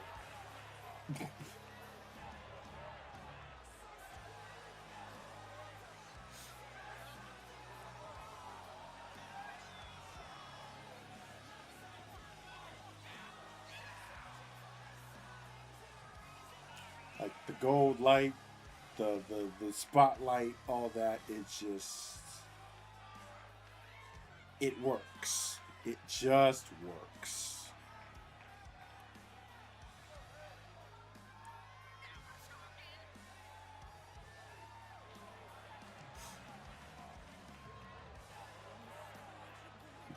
That is correct, Mr. Awesome.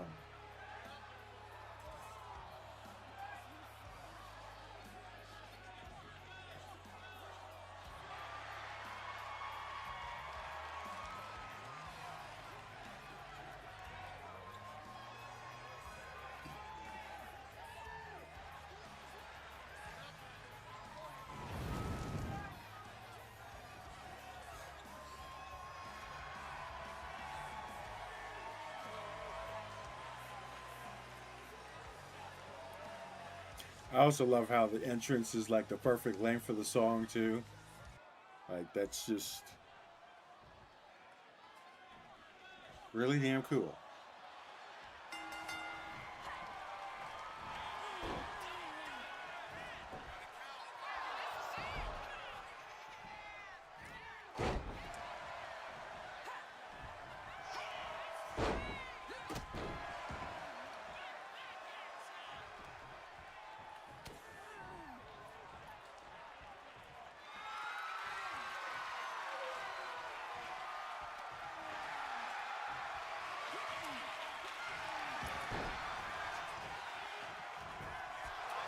Oh no, Crow.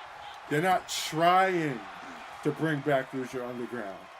They're bringing back Lucha Underground.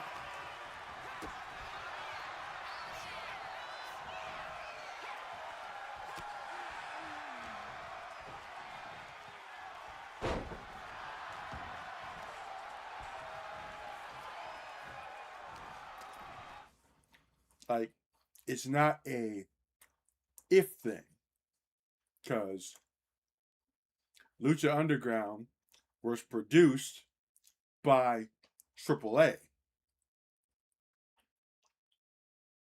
AAA now is owned by WWE. So they have the budget. Yeah. They're going to be making some form of announcement next month, I think, or something like that.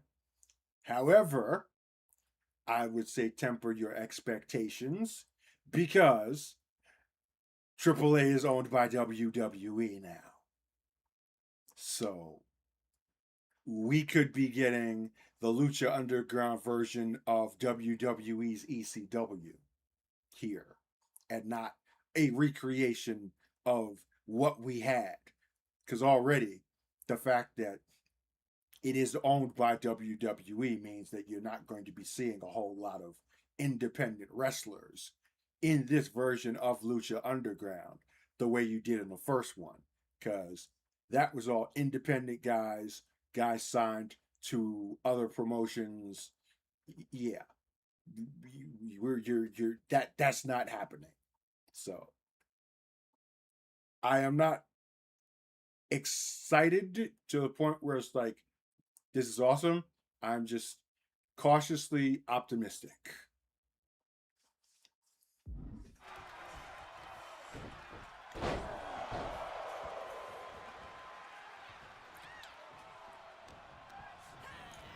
Yeah, you just gotta wait and see.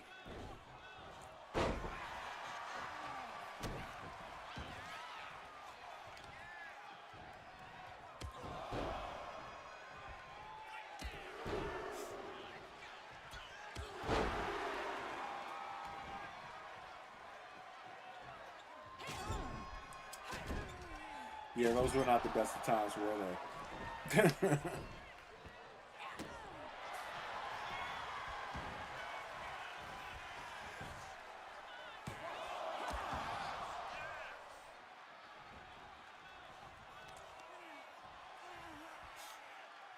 There will be no Mil Muertes.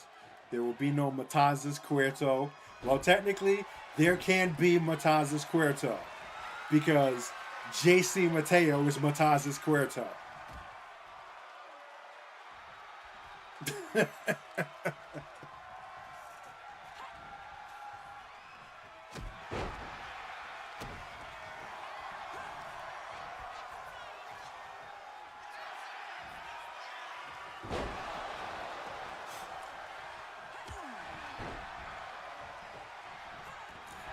I gotta remember what the name of that move is, because that is actually one of Sarah's old school moves, and I didn't even know it was in this move set.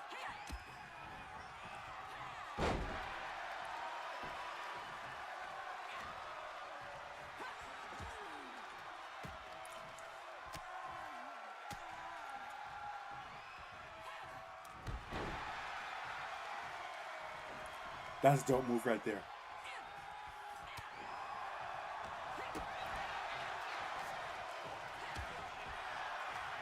Absolutely, I like martial arts movies. Let me pause again for a second. I just saw, speaking of talking about RZA, Batista was on, I forget where it was. Who was it he was talking to? I forgot who it was. One of these interview podcast type things. And he basically credits the RZA for starting his movie career because the Man with the Iron Fist was technically his first ever movie role. Like, he had stepped away from pro wrestling to go into movies, and I don't know what his, I forgot what the name of the first movie he was in was, but the first movie he actually performed in, was hired to be a part of, was the Man in the Iron Fist, Man with the Iron Fists. So, and he said that RZA was the guy who, went to bat for him and pitched him to be casted and stuck up for him and things of that nature. So that's pretty cool. Interesting factoid there.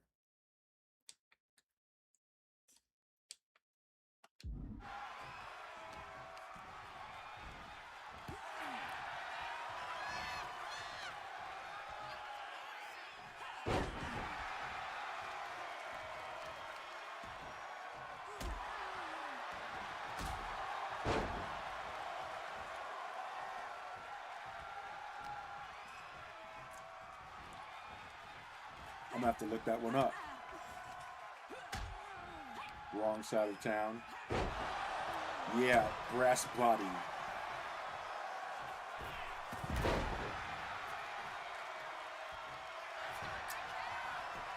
Am I going to see the new Mortal Kombat movie? Yes. Only to see how bad it's going to be. I said the same thing about the Street Fighter movie. Like, this is going to be terrible, and I'm going to watch it anyway, just to see how terrible it is.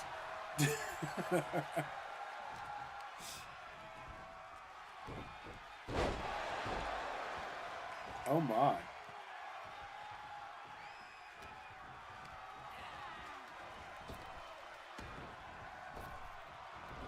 The leapfrog.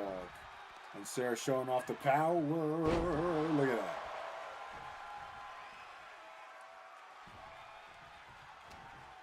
Yeah. Like, who would have thought we'd have a Mortal Kombat and a Street Fighter movie coming out in the same year in 2026? Kind of crazy. Can it be worse than Mortal Kombat Annihilation? Yes. It absolutely can be even worse than that. I kind of hope it isn't, but there is the possibility.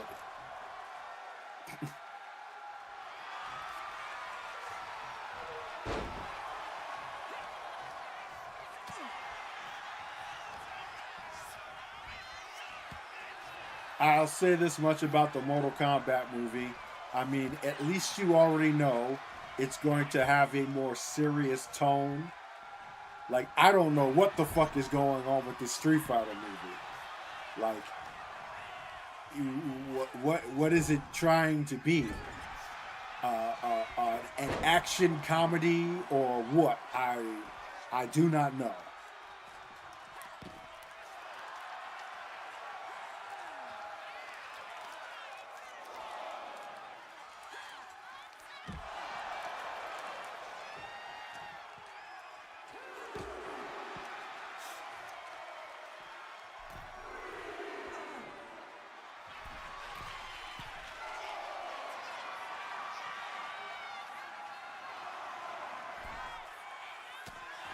Oh, she counted the double ass handle.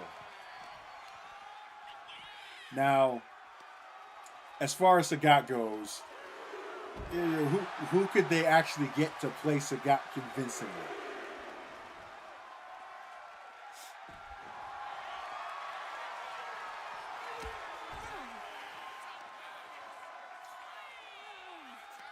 Like, who they got to play Sagat in the first movie wasn't convincing.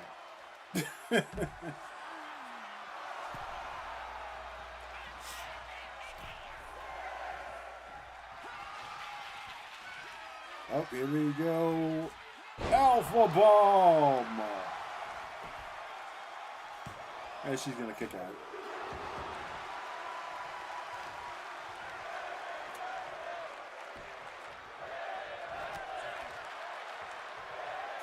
I mean, you have Andrew Schultz's unfunny comedic ass playing as Dan Hibiki, who's just going to be like an announcer or something like that. I don't take any of the casting of the Street Fighter movies seriously because none of them really look one-to-one accurate to the game. Like, none of them. Maybe Ryu and Ken to a small extent, but whatever.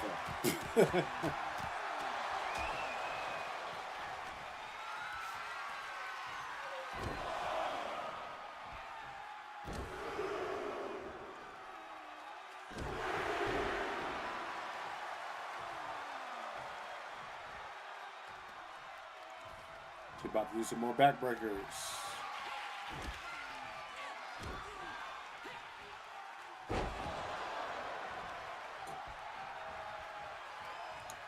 Yeah, Sarah's a strong girl in case you didn't notice.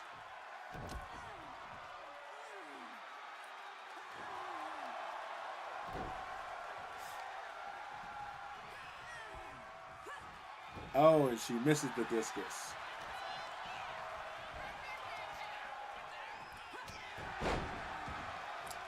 That Legend of Chun-Li movie is the worst video game based film of all time.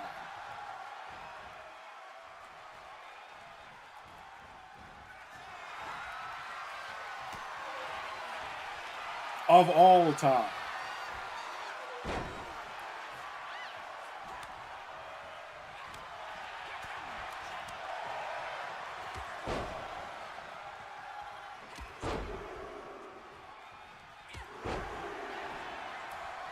And these two are scrapping right now. I'm not gonna lie.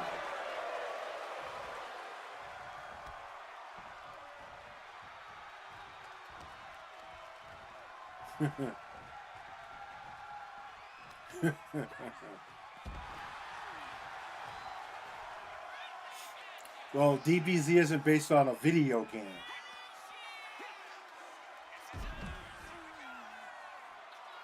But it is bad.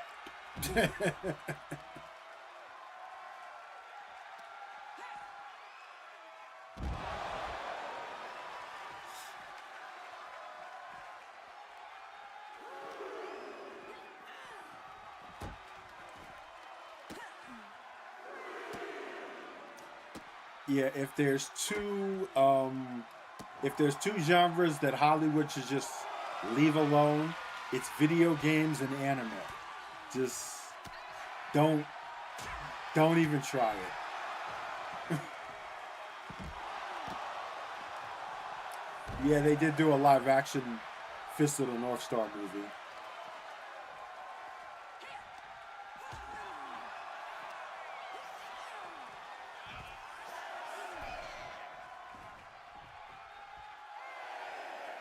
I haven't watched it. I have the opportunity to watch it, but back in the ring, back in the ring. Just missed the count out.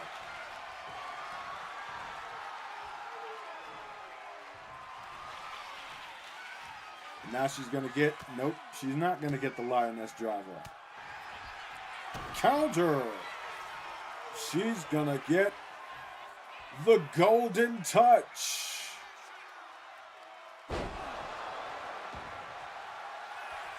That might end the match. I'll be surprised if she kicks out, and she does kick out. Okay. Aurora still got some fight in her, I see.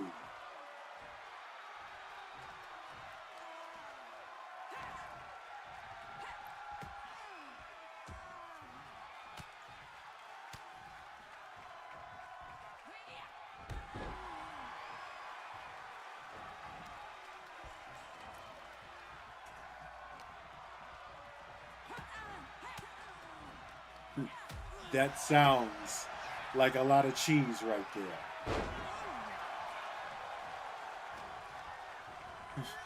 Jeff Daniels. Wow.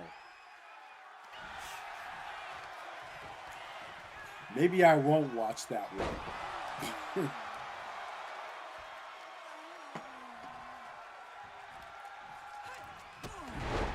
Oh no, the ref went down too. What the fuck? How did that even happen? What?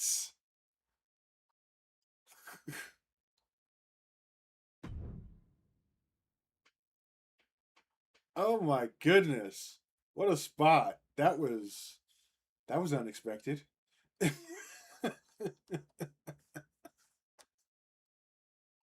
Uh, let's let's revisit that one. Let's unpack that one right there. She kicked Aurora, and then Aurora ran in to hit the ref. I didn't know she had that kind of hitbox. Huh.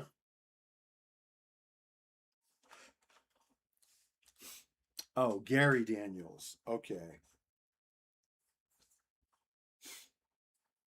Still, non-Japanese person playing a Japanese character. Like, they already lost me with the whitewashing.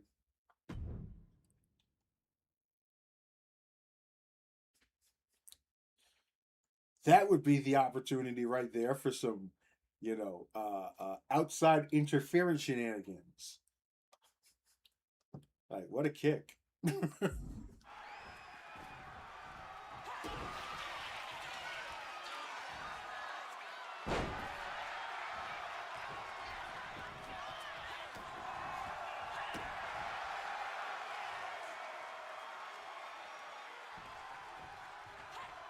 Oh, counter.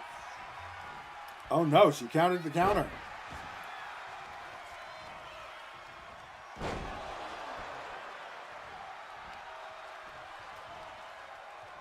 This has been a really good match.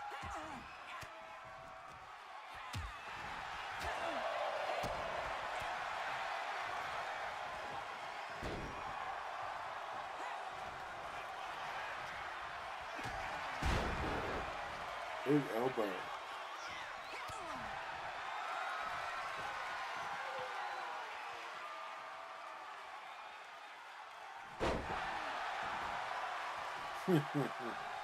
And worth every cent of it, I'm guessing. You get what you pay for. Oh, headbutt. It's over. No, she's got the wrong move in. She should have used the lioness lock. Nope. I think her opportunity just... Oh, nope, never mind.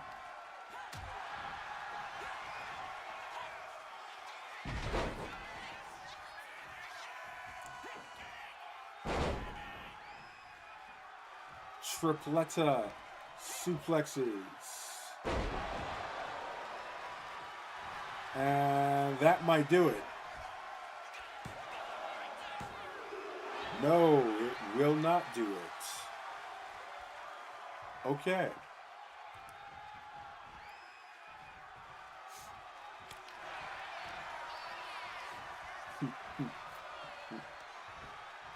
Cheesier is cheaper. Yes.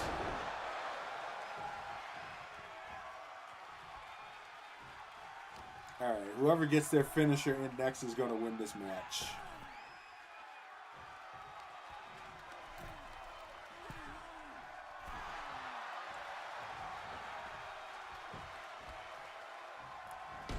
Ooh, kick to the back.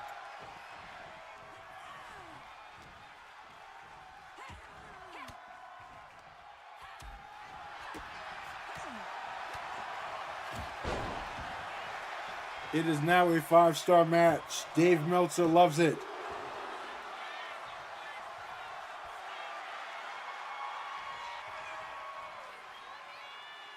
That's a smart move right there. Rolling out of the ring.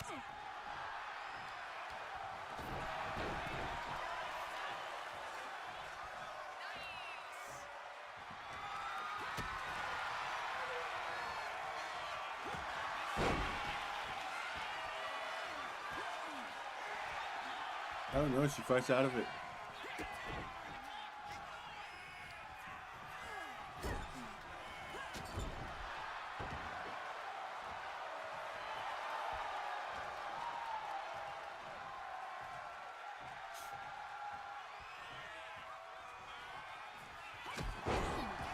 Sci-Fi has some good ones. Is that discus gonna do it? She's in red of head and body. And she still kicks out. Wow, okay.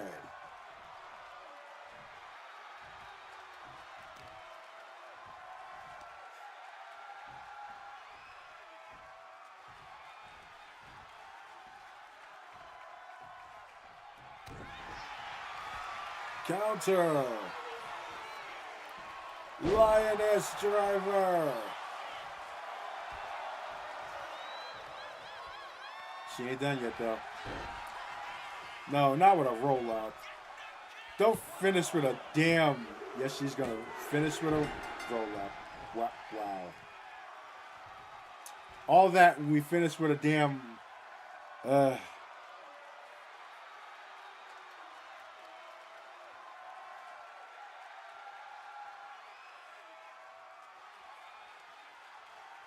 That just pissed me off.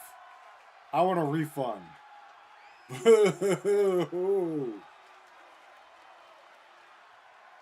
Oh gosh, how do you finish with a... Like, use your super. You have a super.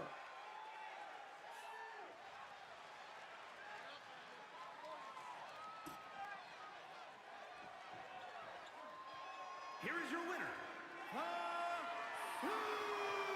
Still a good match, though. That's still a good match.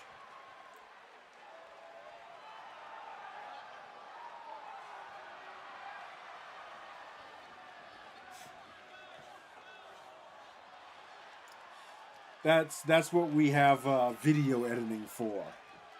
You could actually just splice in a much better finish than that. But the AI itself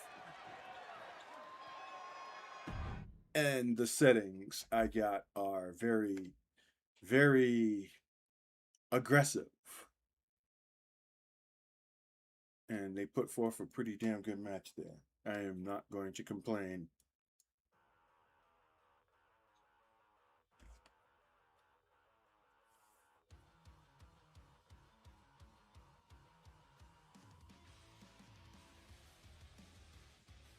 Well, not entirely.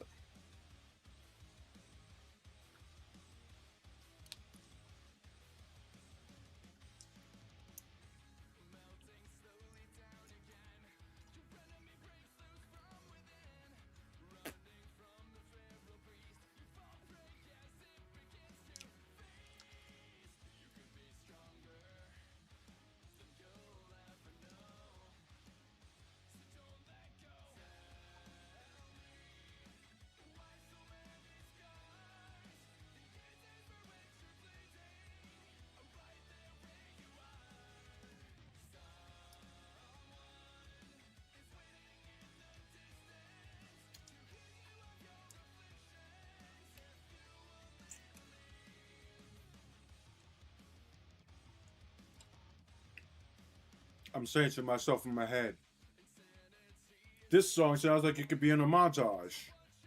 Now remember, the name of the channel is Montage Rock. So, yeah.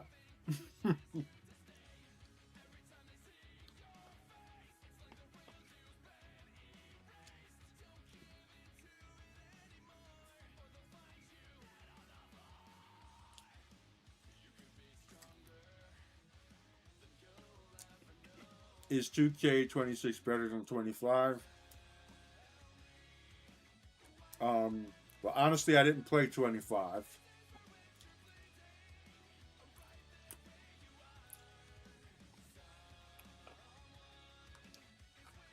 But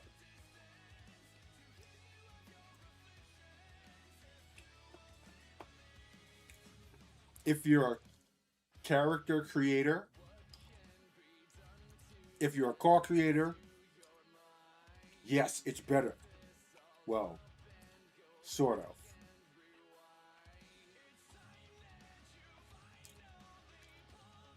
Because you have more car slots to make creations with, and you also have more image memory for logos and stuff like that. So, on paper, it's better. But as far as the game goes, there's some things that you could have done in 2K25 that you can't do in 2K26, which sucks, because those are specific things that I needed to do. So it's like a yes and a no thing as far as being a creator is concerned. As far as being a player of the general game, I would say that 2K25 is better. Mainly because you don't have that bullshit on the top right of my screen there. That being a freaking battle pass. That kind of overwrites anything else that you could say about the game, because paywall, microtransaction bullshit.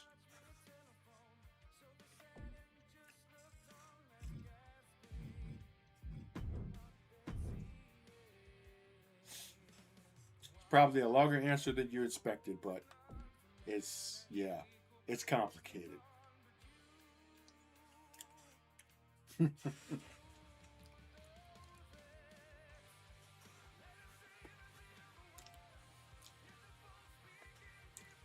Exactly.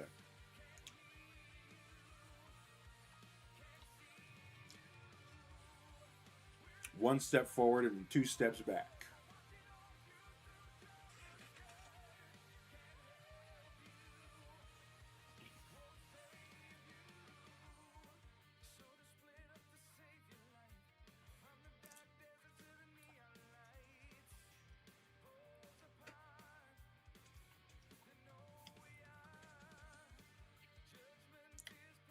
Yeah, I've experienced that one myself as well. And not even like subtly. Like it just basically took an entire creation or a few of them and just like removed a couple of things and gave it a different name.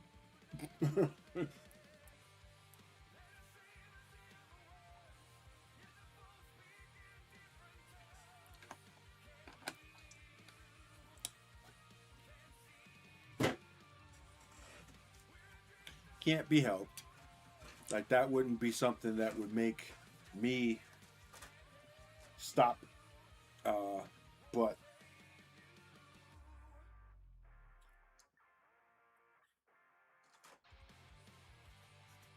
some creators put a lot of work into their shit.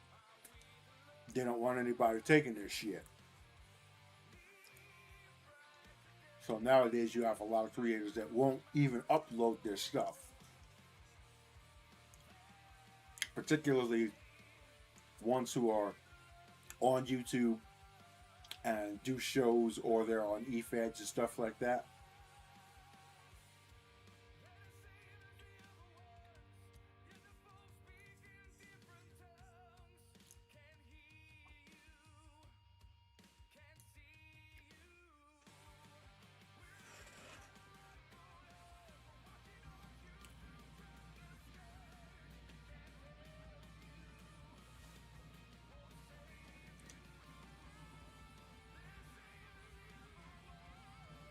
That's even worse. Like you have to be a special kind of asshole, dickhead, to steal somebody else's shit, and then go and say that that person steal your shit. Like, unbelievable.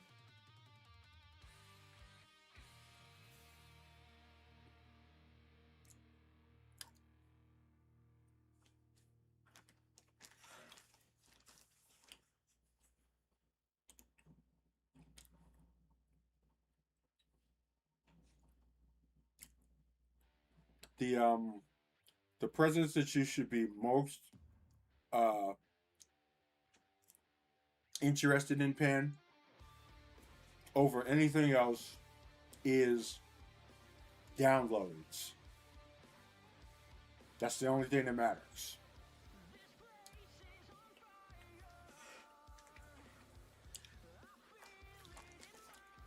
That's how you know people like your creations. Because they're downloading your creations into their game.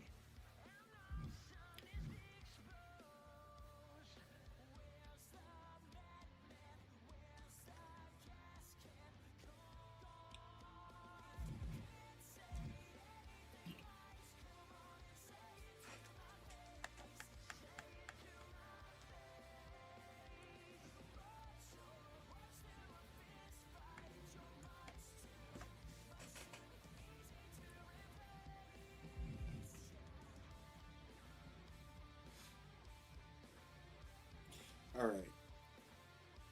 I don't remember if I've shown you most of these belts before. I think I've shown you a few. But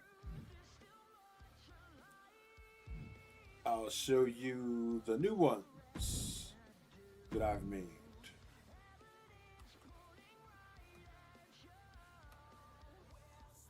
Now, unfortunately, again, they don't let you remove the interface here. So I can't give you a complete view of the belts. But we can zoom it up here and show off some of it.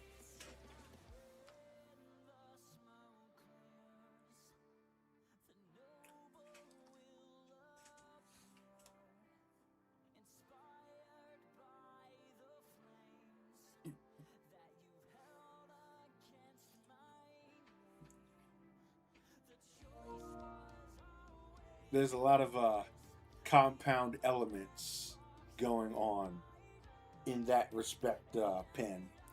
First off, you got to remember that there are literally thousands of cores that are being uploaded to community creations daily. So, obviously, some are going to fall through, slip through the cracks. The way you circumvent that is by creating a presence online or social media. So, Instagram, Twitter, and just post on a regular basis.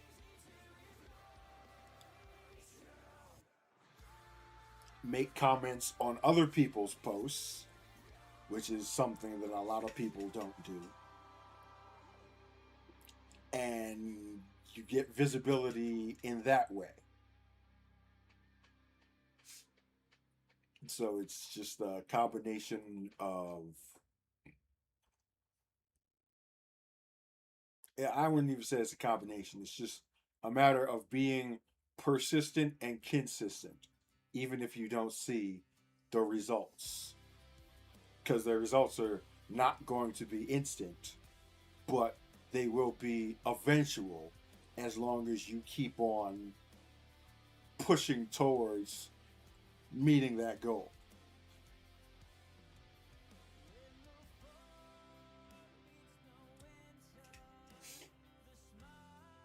And then also, like you said, you do it for yourself, first and foremost.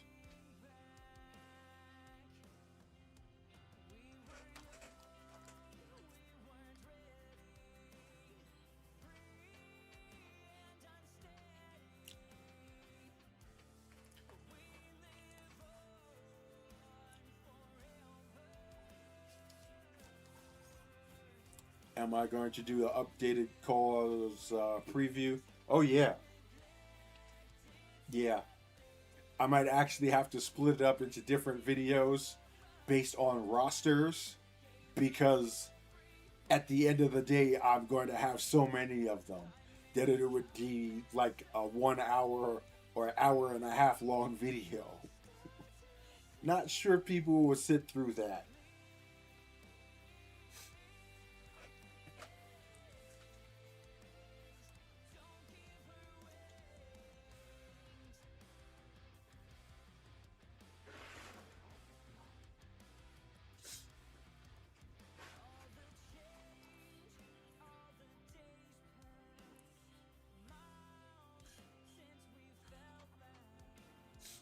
Yeah, as far as that goes, it comes down to like I would say preference and aesthetics. Pen, like some people like make cause that are more appealing in certain ways, and how do I say this?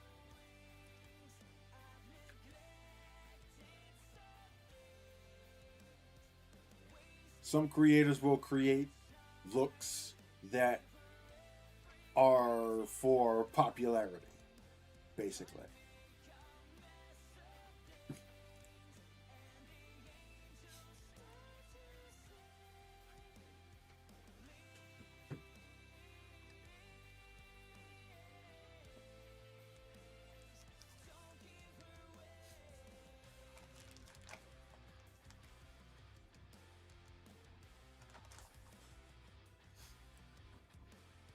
And sometimes your creations might not be other people's cup of tea.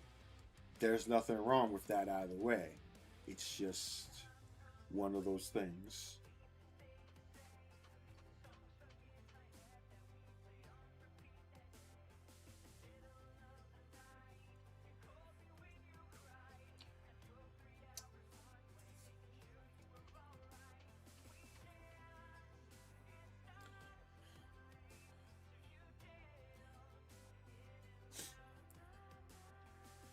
So what we're looking at here is the GWGP Heavyweight Wrestling Championship. This is the top prize of View Japan Pro Wrestling.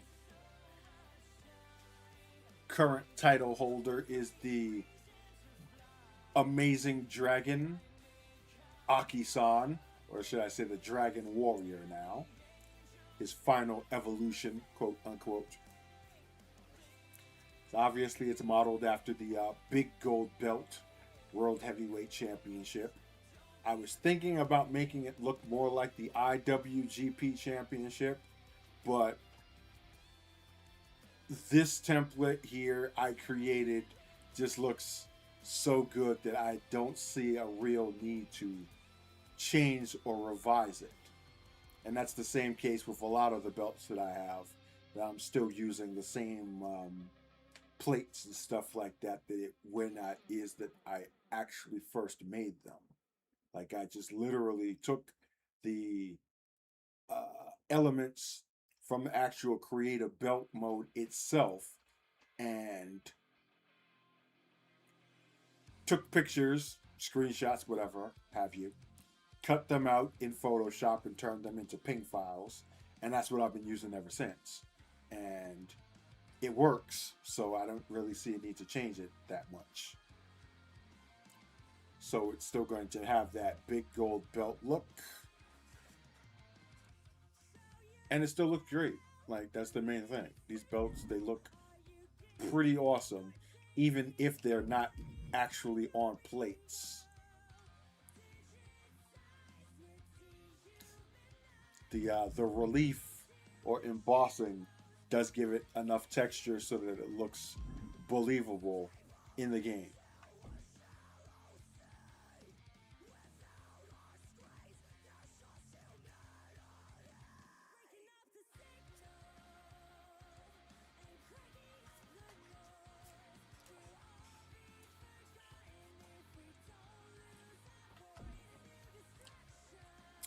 Yeah, I use Chat GPT mainly because I'm paying a membership for Chat GPT, so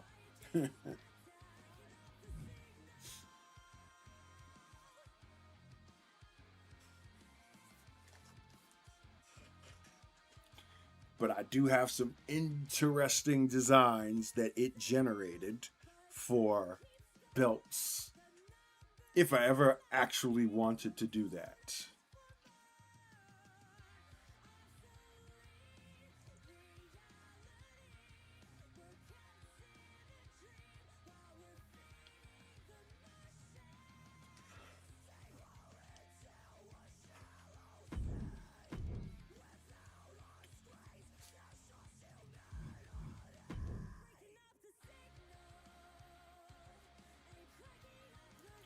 See if I move this around here.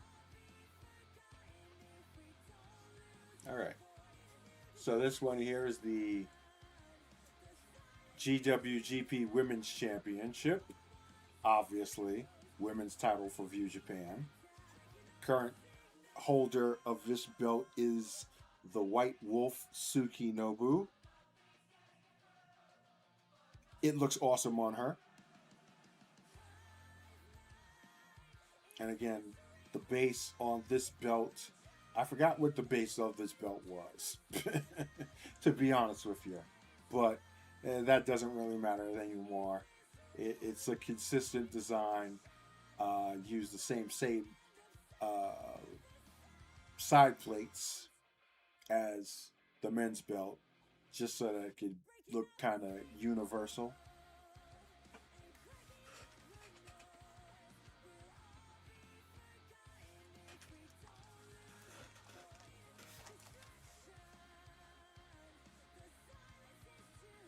Now, I'm interested actually in seeing how generations would look like for arenas.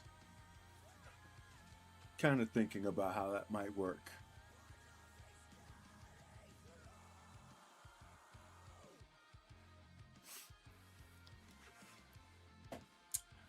Who would I think would be worthy of beating Suki? Uh, it's a good question.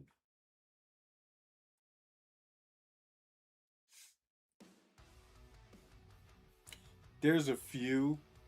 Um, I just haven't figured out how it is that I'm going to work that out. But there will be some titles changing hands eventually. And that would be one of them.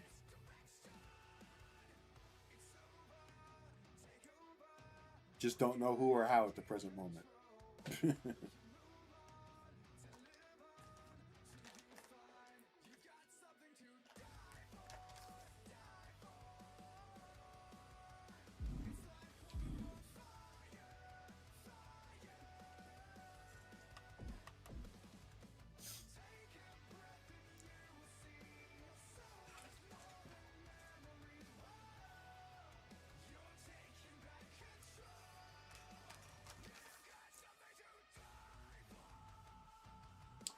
Yeah, if you give me any ideas or like direction on how I could pull that off, oil for the arenas, that would be appreciated. If you frame the prompt as a logo designer and arena designer, you'll definitely get awesome results.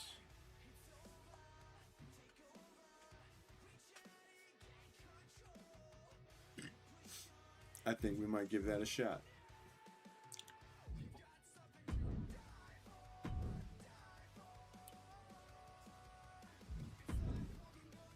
Oops.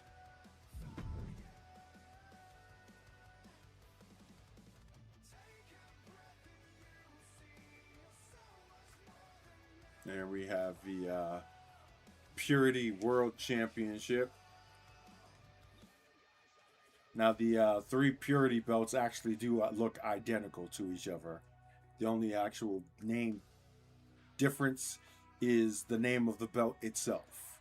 So, the World Championship here, currently in possession of Simon Chase.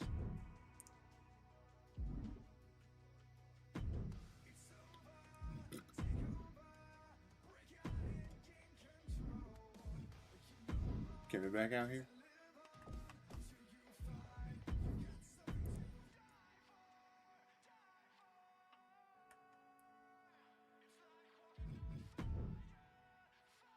Then the Women's Championship.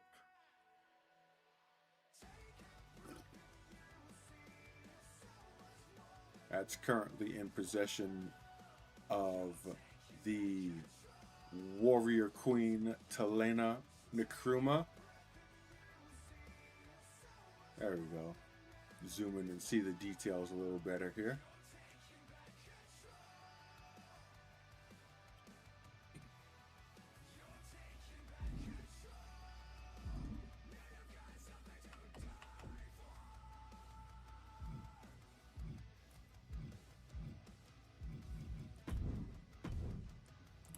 And I did pretty much the exact same thing for the N1 or Nihon 1 championship belts. This is the women's championship. Jamie Fury is the current title holder of this one.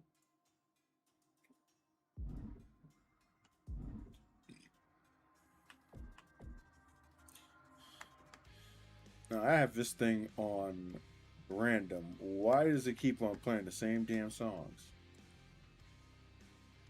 Bruh.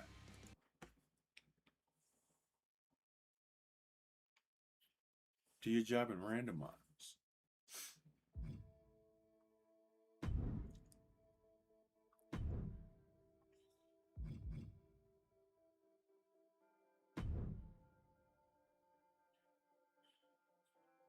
It's the men's version, the N1 World Championship.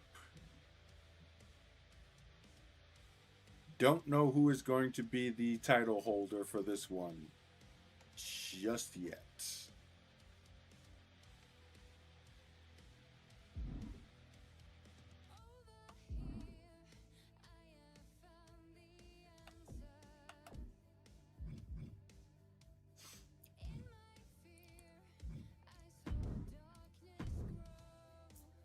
Let me show you this one here.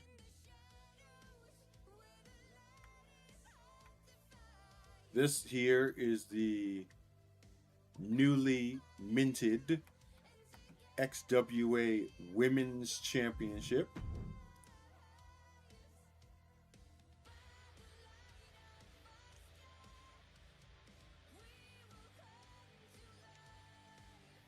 The women's champion is Helena Troy, as I mentioned earlier. Now, obviously, contrary to the name, this belt is not replacing the XWA Diamond Championship, even though it says it's the Women's Championship. It sounds more official, but the Diamond Championship is obviously the original women's title in the XWA, named after the Diamond Division. This one here is the spiritual successor to the CAW, Continental Alliance Wrestling Women's Championship, which was my brother's promotion and is being awarded to the last CAW champion, who was Helena Troy. Unfortunately, I'm not able to find the belt designs that he had created for CAW, so I had to recreate them myself and using new assets. And this one here, I think, is pulled from the James Frost, the Blackwire server on Discord.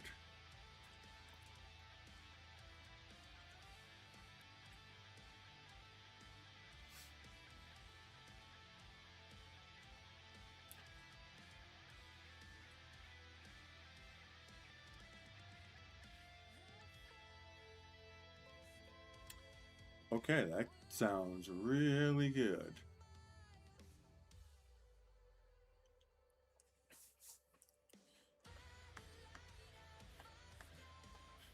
I'll be looking for that in the comments, Oil. Pen, that's an interesting question you asked there. Would N1 have a completely different roster than View Japan? I would like it to. Yeah, eventually I will be posting all of this stuff to community creations. And yeah, so like I was saying, Pen, I would actually like it to, because I came to find out through doing some digging and searching that apparently Oz had already made a whole freaking roster for Neon 1.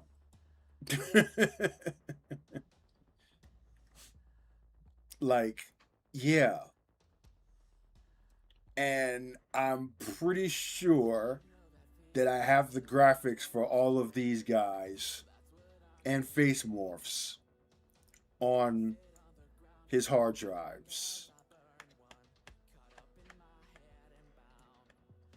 It's like 8 or so cores, I believe. Let me see. There's 1, there's 2, 3, 4, 5, and yeah, 6. Like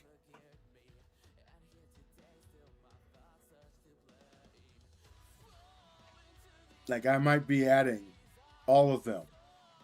In which case, now I don't know if I'm going to be able, to. I got to figure out how I'm going to ration this out because I might actually have more cores than I have slots, and that's crazy because he has 200 slots here. So, yeah, work in progress.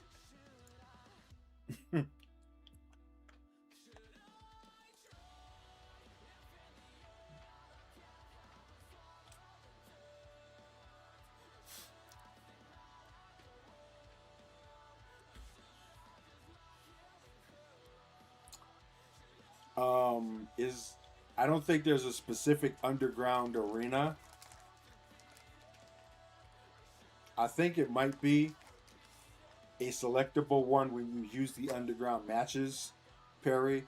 But I do know that you can actually use any arena for underground matches, though, which includes created arenas. So you might be able to make your own.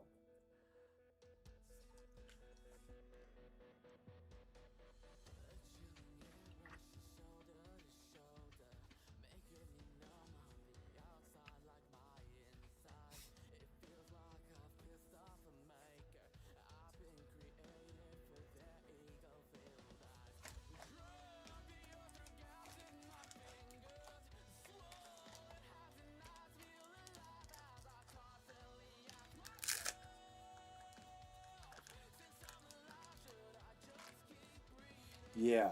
So that's one of those that I have to figure out pen after I've actually created the the characters that I have initially decided to make. That's more like a post launch decision, so to speak.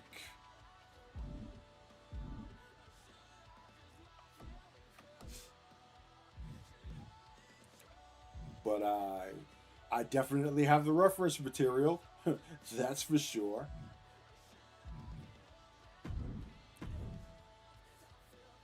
So one more belt to show off here.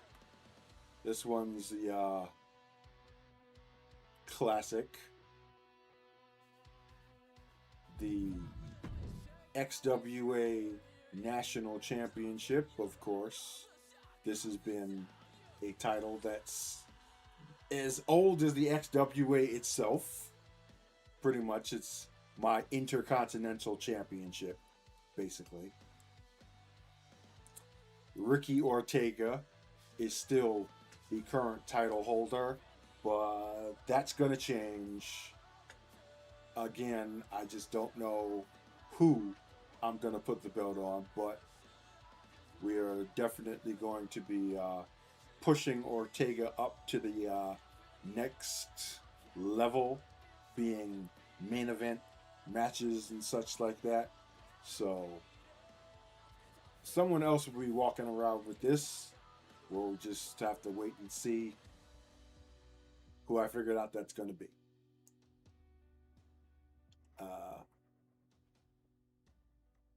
I forgot what belt this was based on. I know it's an NWA belt.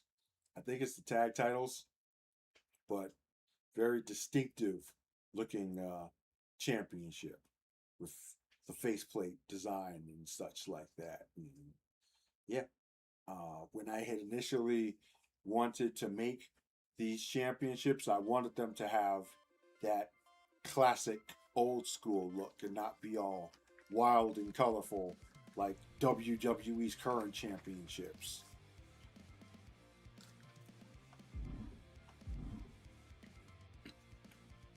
So yeah, we went ahead and pulled that off. And those are all the belts I have made so far. Not all of them. There will be more. I will eventually post them up to the community creations. And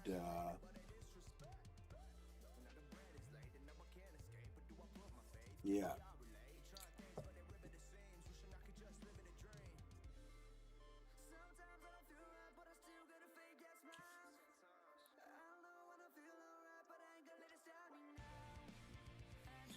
Now, funny you mentioned that, awesome, because Ryzen actually was a national champion. Sort of.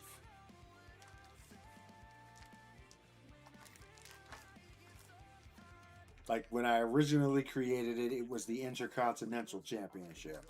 But then I changed the name to National because it sounded better than Intercontinental for me. Like everybody has an Intercontinental Championship as their secondary mid card title. I wanted to have one that had a different name, so National works.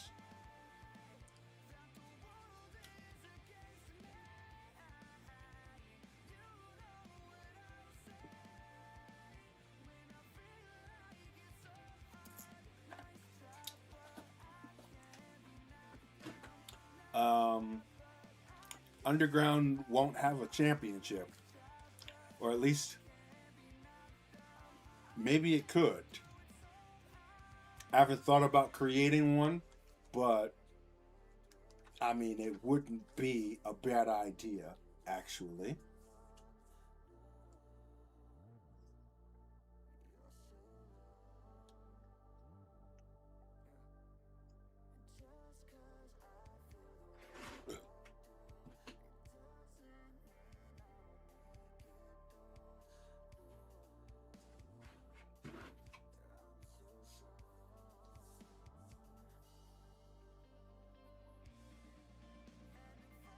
These are actually very good ideas.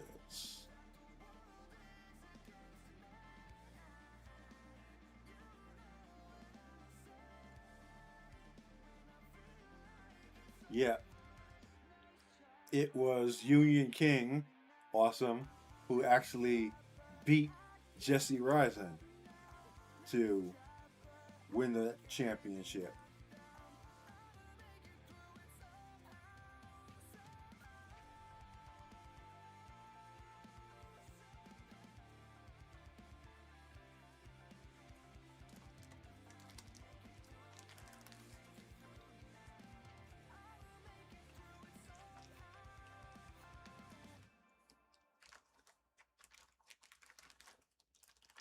You mean belts pen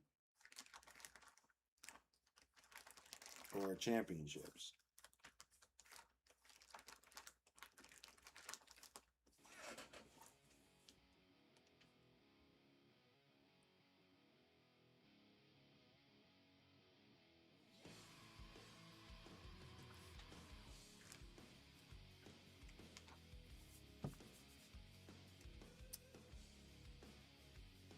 Iron Haven Wrestling. Yeah, that sounds kind of. That sounds like something ChatGPT would come up with.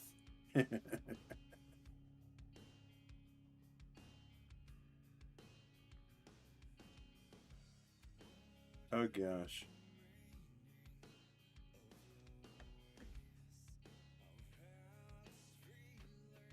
That actually does sound cool though, Nicholas. Yeah.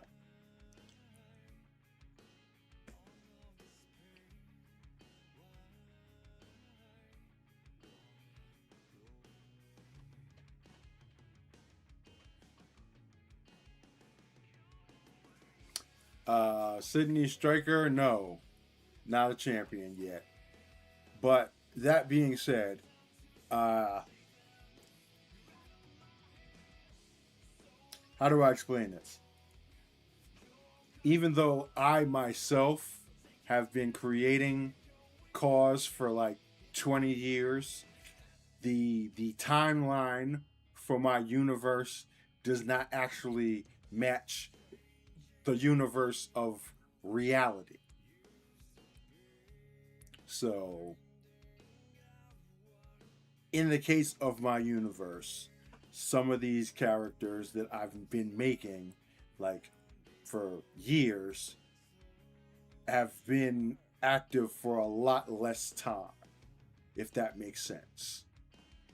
So, they haven't been in those big match, main event type situations because it's just like pro wrestling. Only you can only have but so many people in the main event.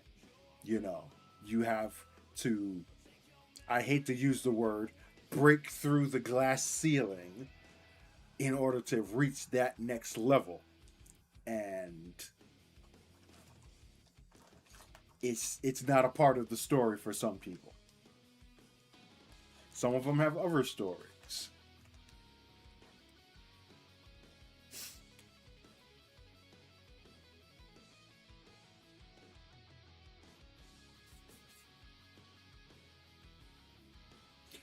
Exactly. Just like Penn said, there is a bit of brainstorming that has to come with that process, some advanced ahead of time planning.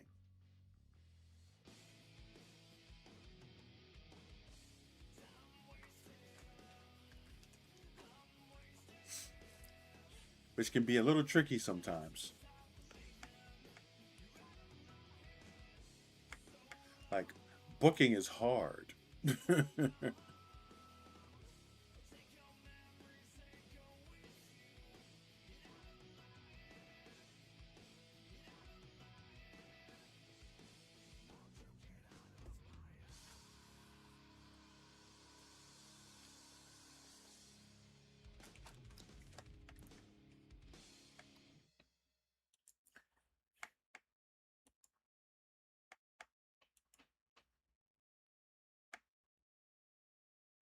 Let me see if I can pull up some of the built ideas that Higgsfield AI, which is another AI I use for image generation. Show you some of the things that they came up with.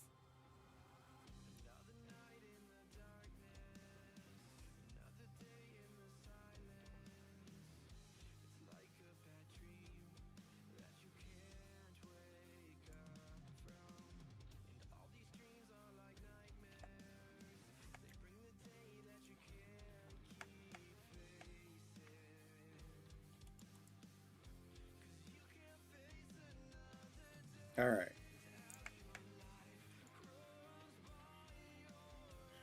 So this one looks freaking dope. The only problem is the fact that, you know, AI doesn't do text very well. So the text on the side or the top is gibberish. So I would have to remove those and replace them with actual text, which is something that I could do. It's not like that's hard, but it's just kind of time consuming. And I kind of like my old school designs just as much as this as well. So it's more like one of those if it ain't broke, don't fix it type deals. And there's this one, which is pretty much the same idea.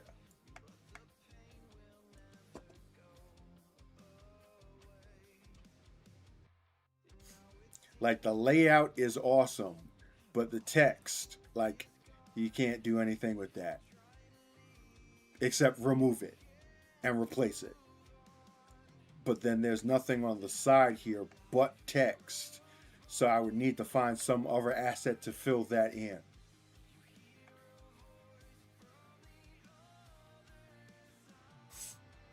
Yeah, I could do that. I could go into ChatGPT and tell, like, replace the text with something. I don't know.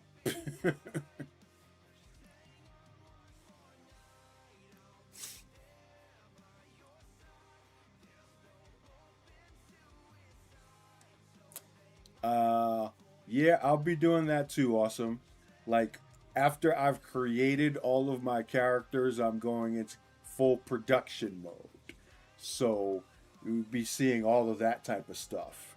It's just I have to have the material to do that stuff with first. So all in due time.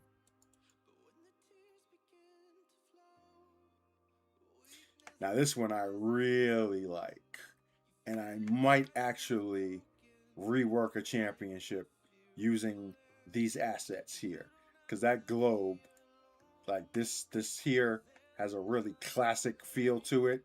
This entire belt looks classic. It's just the text, like.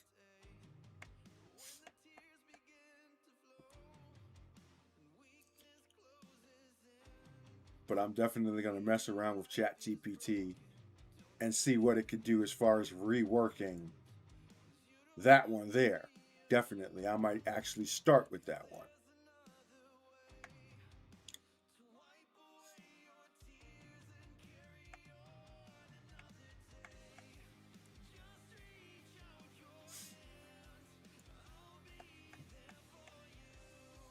Another example. And one more.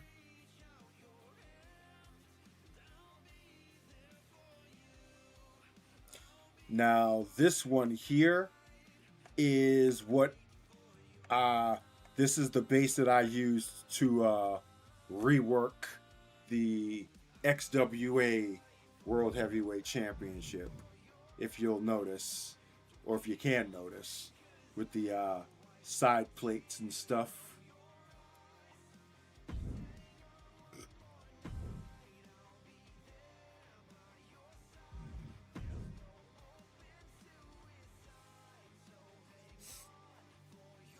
Go back into the game footage to show you.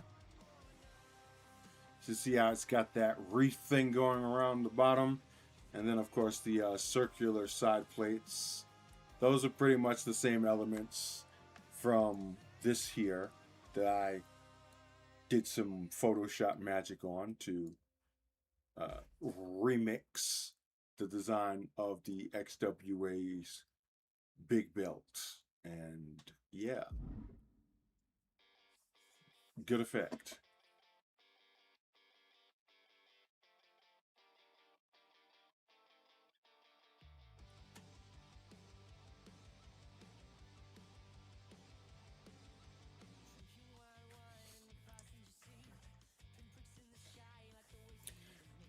Now, I do actually have a dedicated Purity roster that I'm going to be building.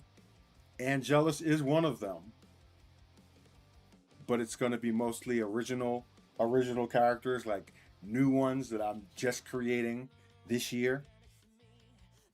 We'll see if Angelus manages to add to his championship pedigree.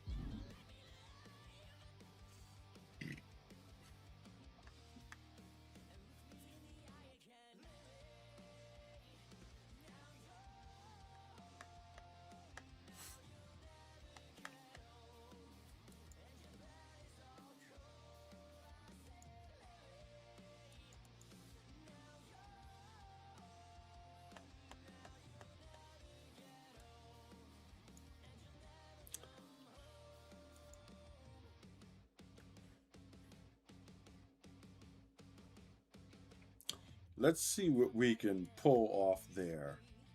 We're gonna do some live chat GPT type shit right now.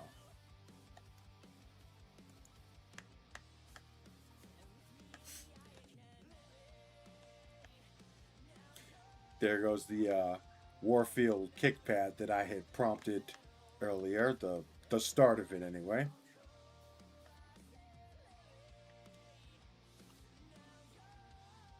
And I used ChatGPT to remix the original Warfield logo that I had created a couple of years ago, just to get the layout different so that it fit on the brassiere, the her attire better. So the center was lower than the edges so that it could fit without having to crop anything.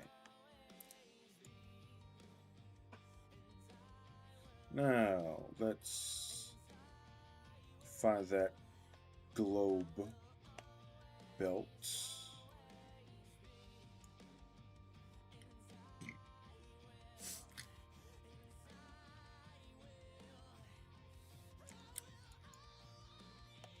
Now, let's see what we can do for a prompt.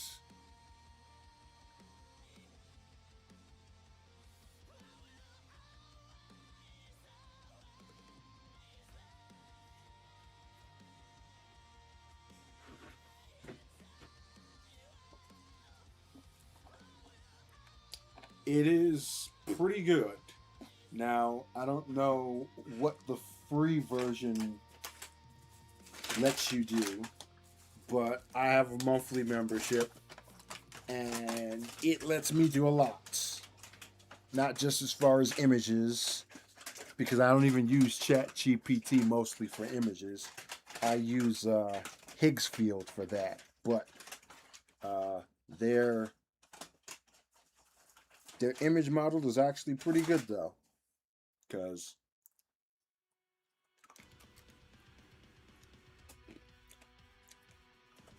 it's done some pretty good reworks for me so far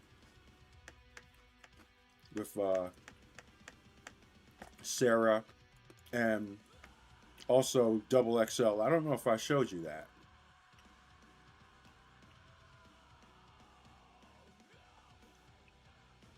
Let me scroll up. Yeah. That's the new Black Hercules logo that I have on Double XL's ring gear. I don't think I showed you that. I'll have to do that later.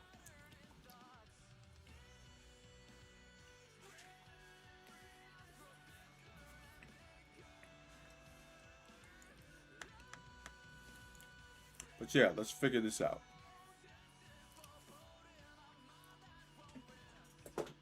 But yeah, the membership is like $20. Not too expensive. But I would suggest, having a need to use it more than just creating calls. That'll make it worth it for you.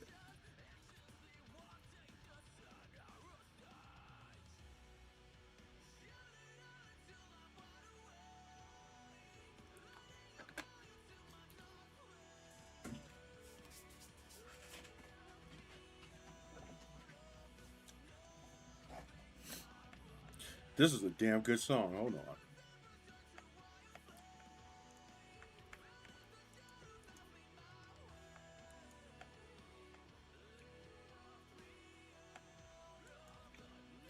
Montage Rock. Remember that.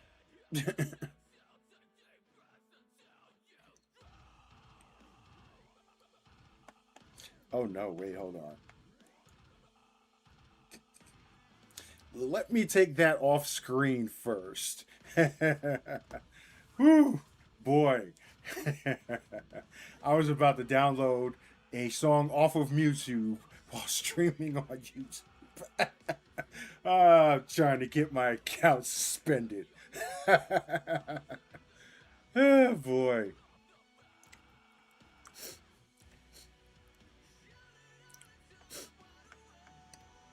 Yeah, it will definitely help you out. It is a tool, a very useful tool, but you have to give it direction. Kind of like what I'm trying to do right now. We're just going to go ahead and say convert this image into the underground championship.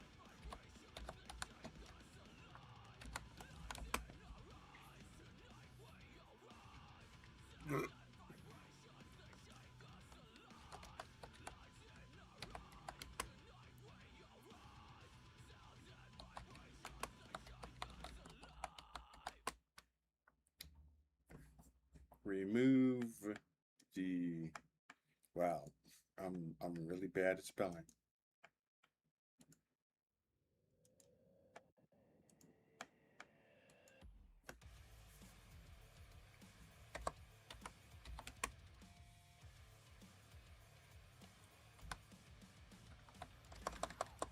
Remove the incorrectly spelled words.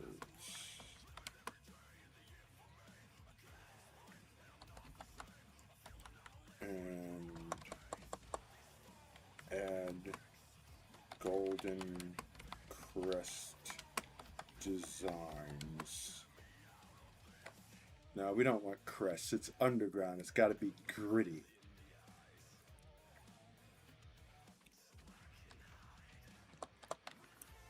Golden underground style designs on the side plates.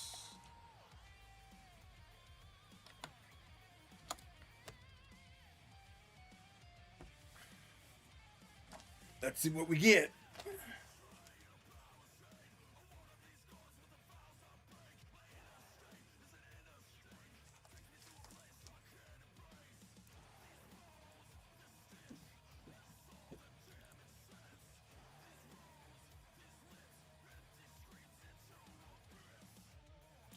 This song's going to be a theme song for somebody.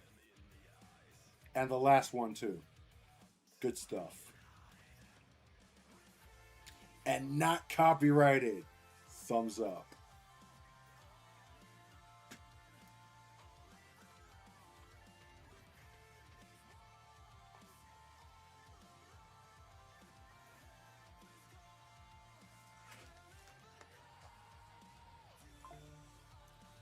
Bruh.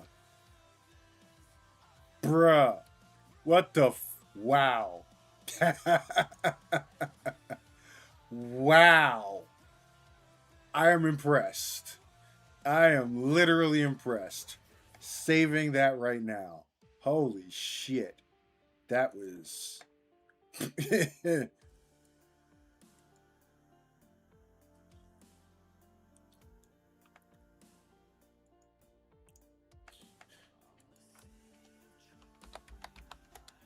UGC.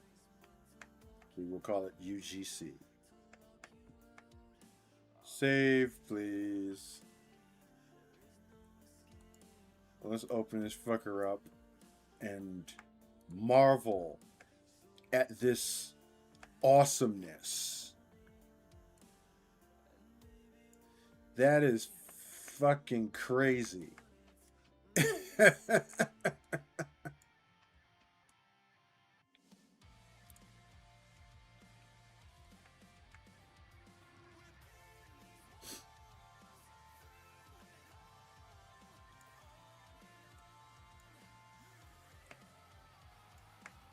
I'm speechless.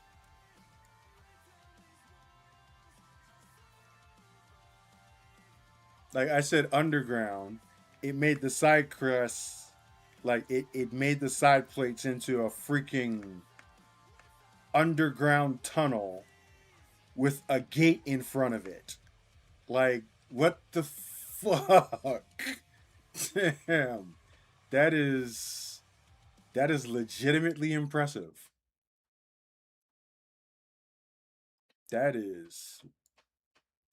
That's making me want to rework all of my championships now.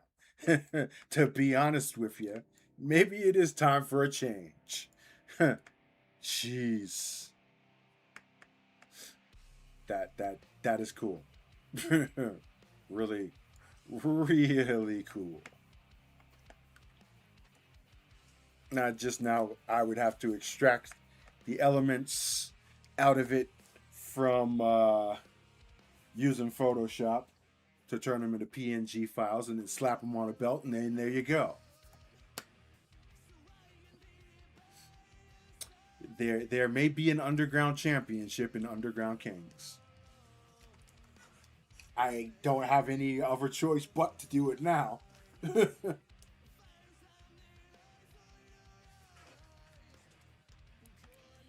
Let me extract these songs, however.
Let me grab that one. And then we're going to play this one again, because this one, I like this track. I like it a lot.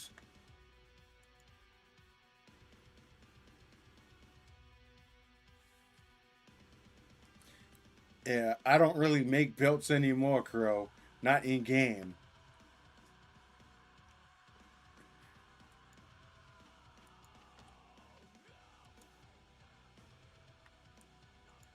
It was mostly just Photoshop. But now it's I don't even need Photoshop.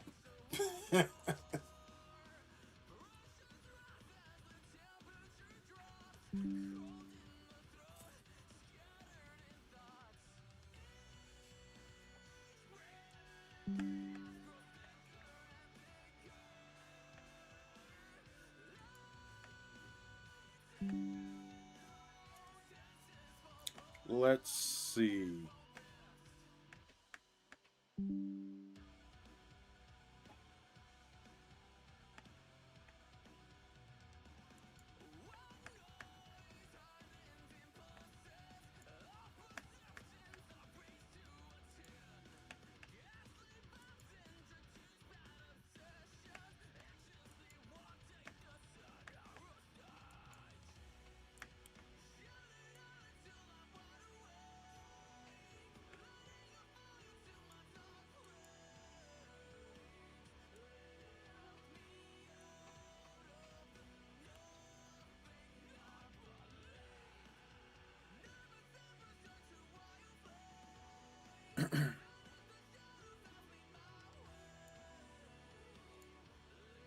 It's the vocals for me. The vocals on this track is just crazy. Let's give Madness a try.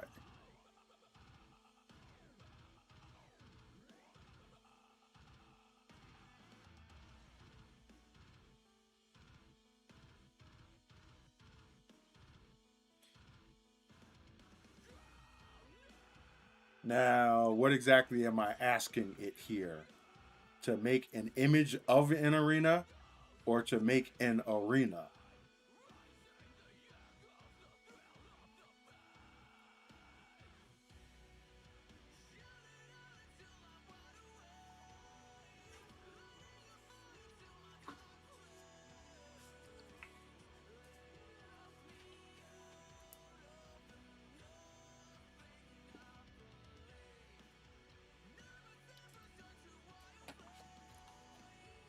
I think I'm going to make this the conflict theme song. Yes. This is the new theme song for XWA Conflict.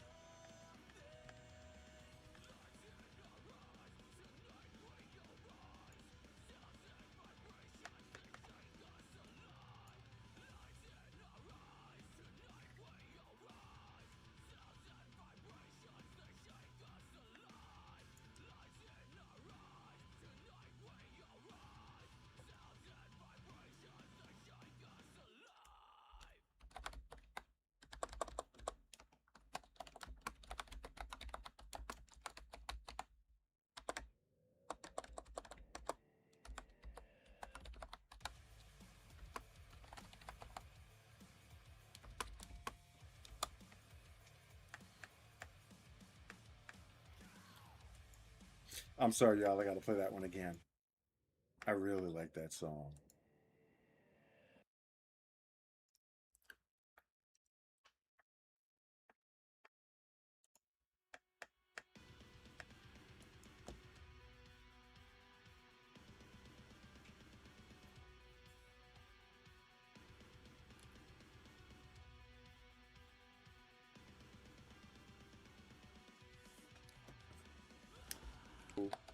Wrestling arena set using this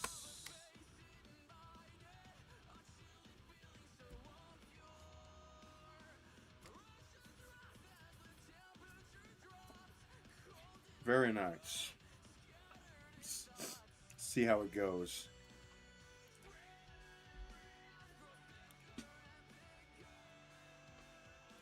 Using this logo.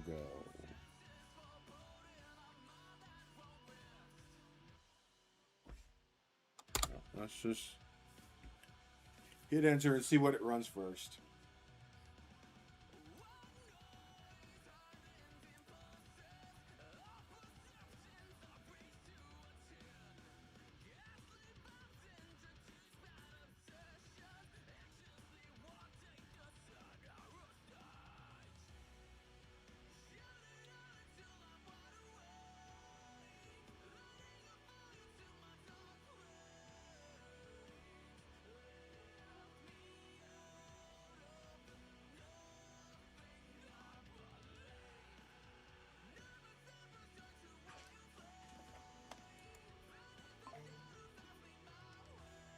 Bruh.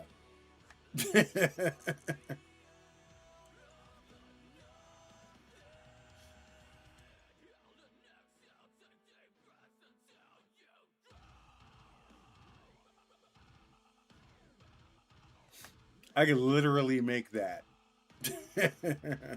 in game right now.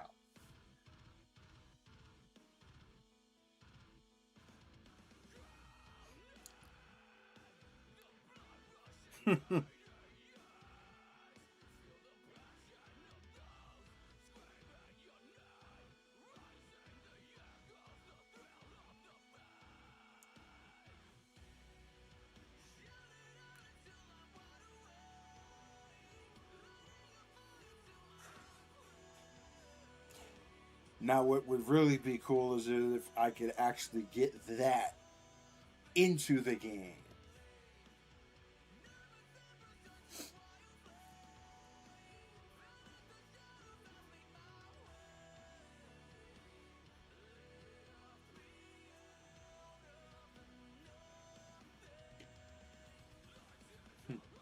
Obama face. If I was Jordan Hallett on Instagram, I would throw my glasses like.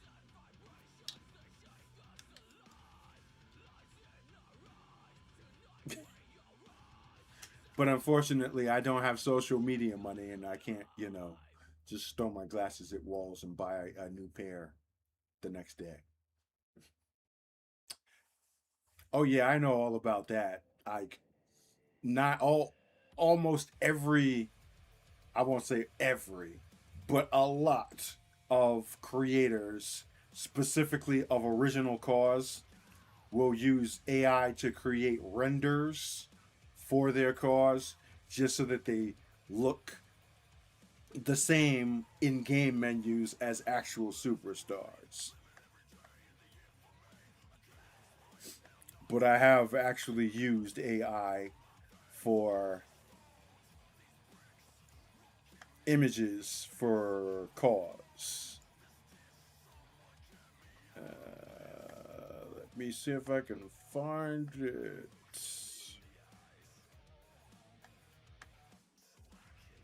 Where you at?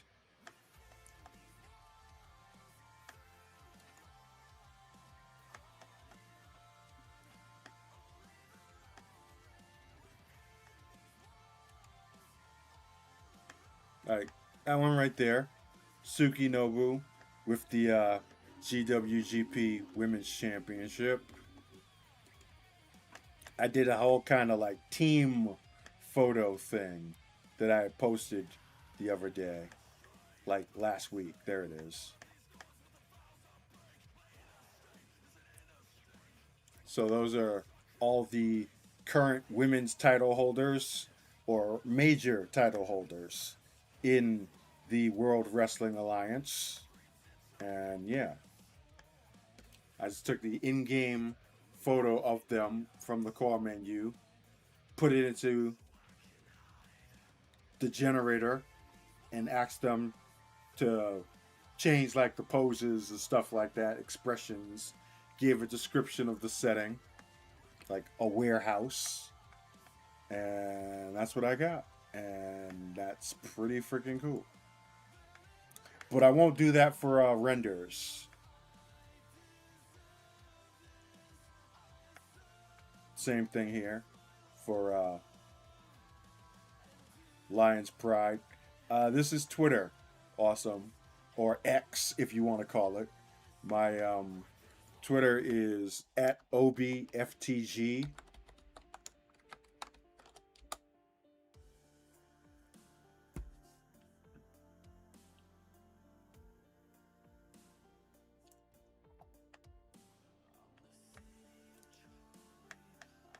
And I'd put previews of my creations and stuff like that up there first.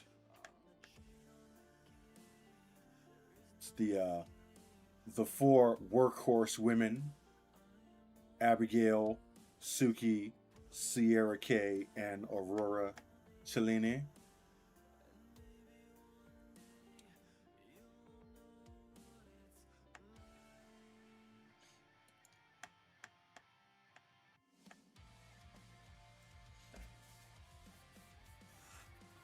Yeah, I know that, Oil.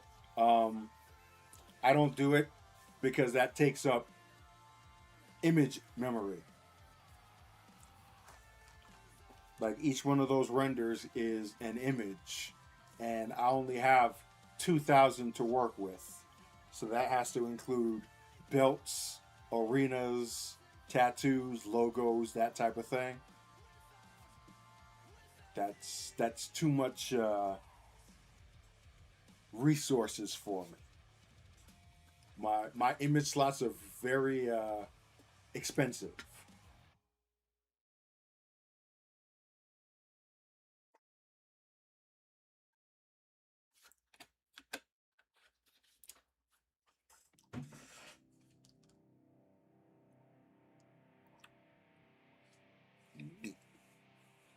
Hello, Triv. Welcome to the fun house.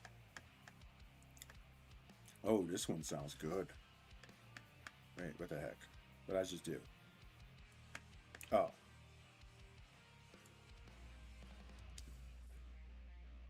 I already got this one.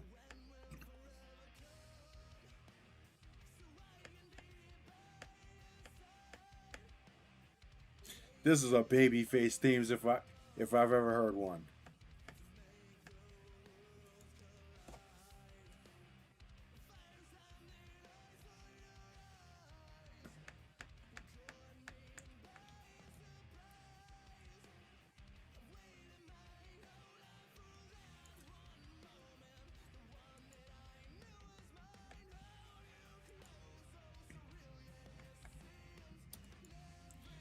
I think I know who I'm going to start working on next.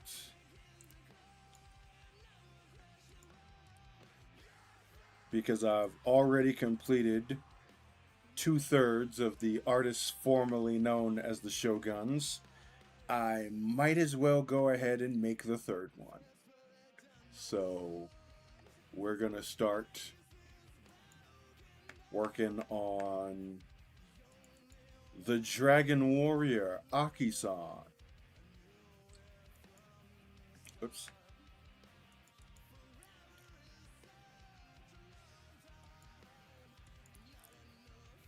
Which means I'm going to need to upload a whole lot of graphics because his attire is probably one of the most elaborate I've ever created. which is exactly the reason, like I was saying earlier, about me and image slots. I can't waste any of them.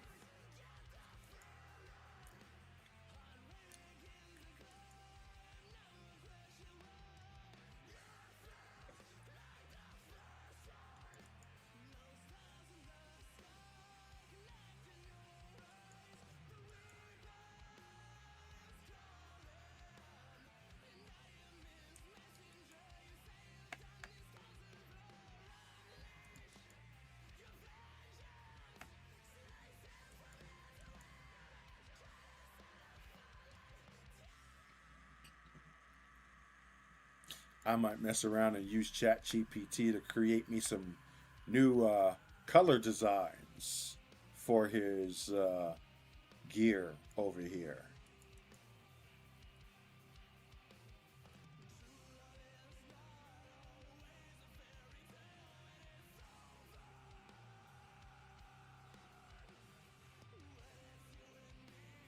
Hmm. I need that one with no background.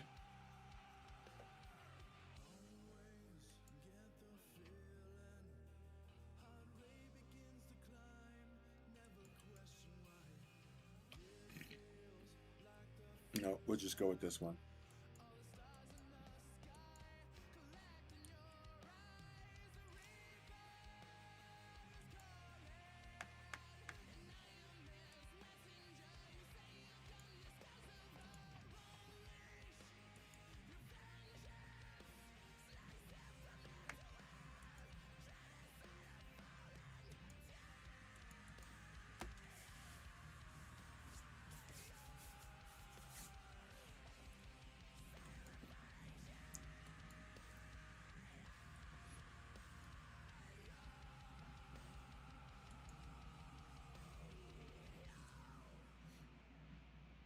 Yeah, and don't worry, we'll get to Riot in the not so distant future.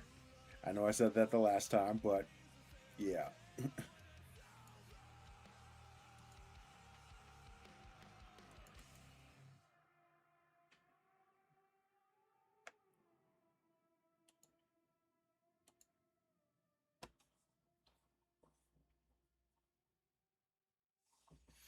This should hopefully be kinda quick. Kinda. We'll see. I might need to search for some parts and see how I can lay them out, but we're going to work on the basic layout.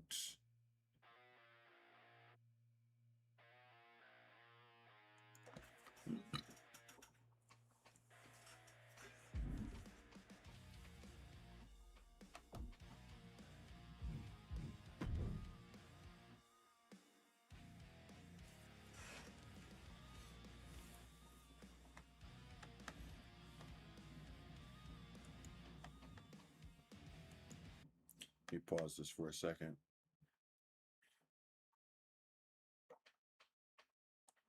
I have a question for Penn as well, specifically, but anybody in particular that can understand Spanish, because I went ahead and, well, you might have heard it if you were here for the very beginning of the stream, but in case you didn't, when I ran the test match between Drake Manning and Apollo Vega, I actually generated Apollo Vega's theme song using 11 Labs. And what I did basically was created or had the AI create a trap beat with like some mariachi horn influences and the lyrics of the song in Spanish talking about lucha heritage, Mexican pride, and things of that nature. And I'm going to play it, and I just want to make sure that all of the Spanish speaking people can confirm that the lyrics are not, AI dog shit. Because I have a general idea of what it is that it's saying, but I have to translate it to actually know. So, we're going to play the song.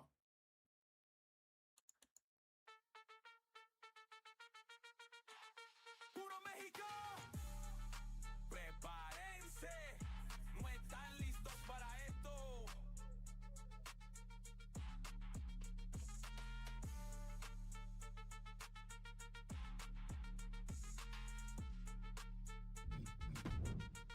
Entro al ring, toda la tierra temblar y vibrar. Ensamblo mis rimas, desmonto a cualquiera que quiera igualar. Mi puesto en el trono, solo en mi zona estoy yo. Mi camino forjé con sangre, sudor y el corazón. Cada obstáculo es un escalón, cada duda se desvaneció. Ven al luchador ascender mientras el mundo me honró. Rey de la colina, nadie me detiene. Contra mi voluntad te caes y te hieres. Esta es la conquista, la prueba final. De pie y orgulloso, soy el mejor sin igual.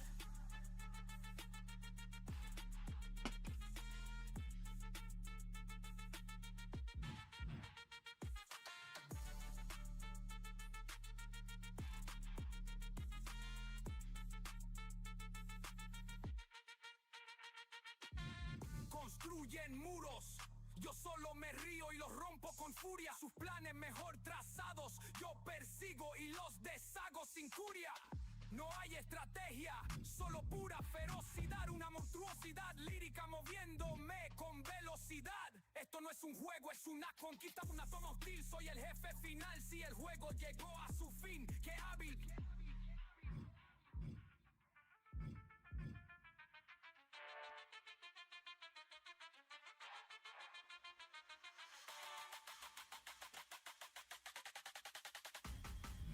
Rey de la colina, nadie me detiene. Contra mi voluntad te caes y te hieres. Esta es la conquista, la prueba final. De pie y orgulloso, soy el mejor sin igual.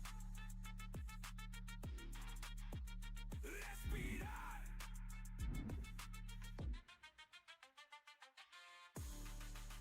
Siente la presión creciente.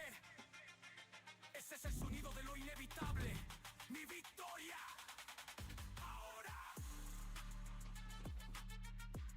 Mírenme levantar. El mejor de los mejores. Conquistado.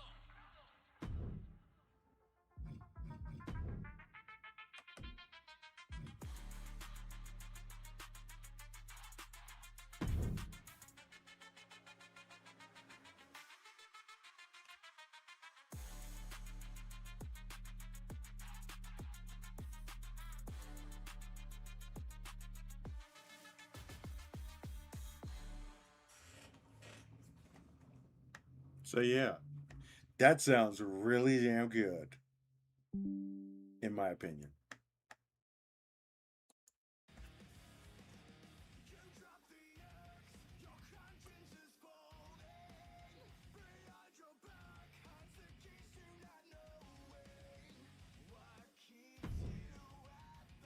I may actually probably like make a video using the song.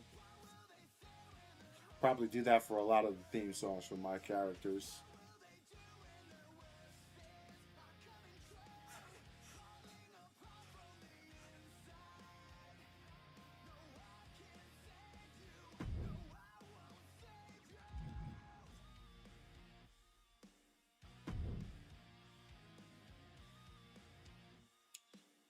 Now, that's one of those things, Penn, that I honestly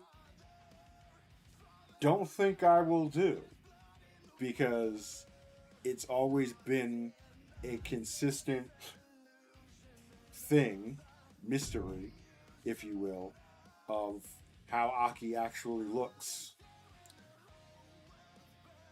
And I'm not sure I want to spoil that. Like, you can always, of course, go in and look to see how he looks by taking his mask off. But as far as like in a story context, I don't think I will do that.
think we'll keep it the way that is.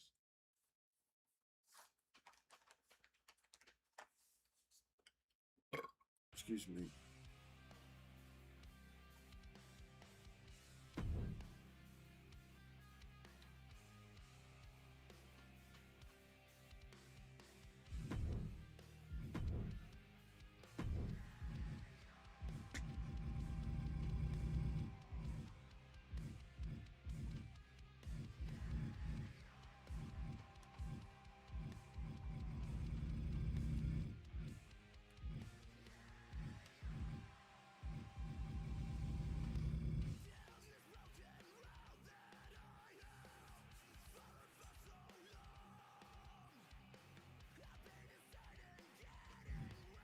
I like it.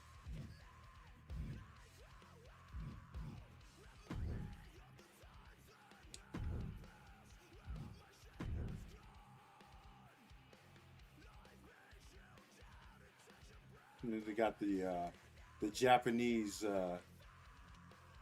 emphasis there, like Wonder Ring Stardom.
I see the vision.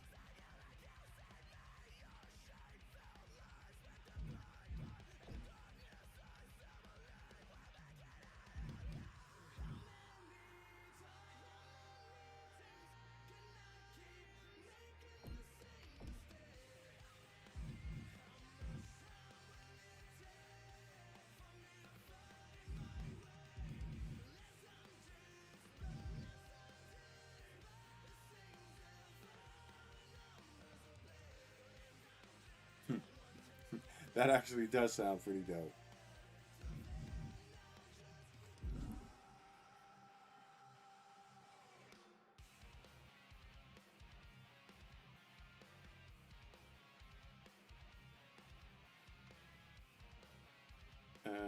We're going to keep the body type defaults and see how it looks like against the actual attire.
Yeah, there's some perks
And they don't have Callisto's mask anymore.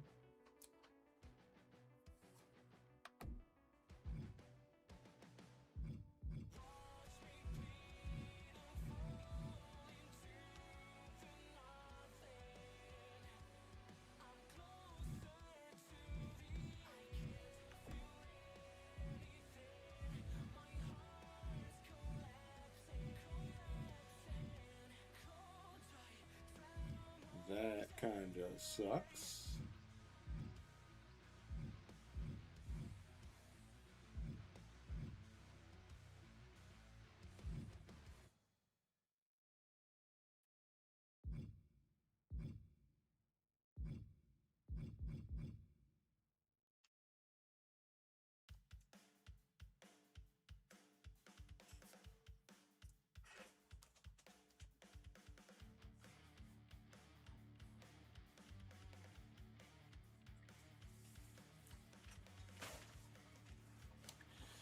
I could use Ray's mask, but I liked the tassels things on the back of the mask.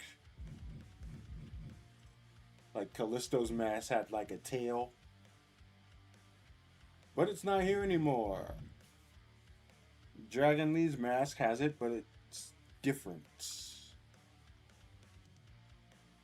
I guess I could go with it though.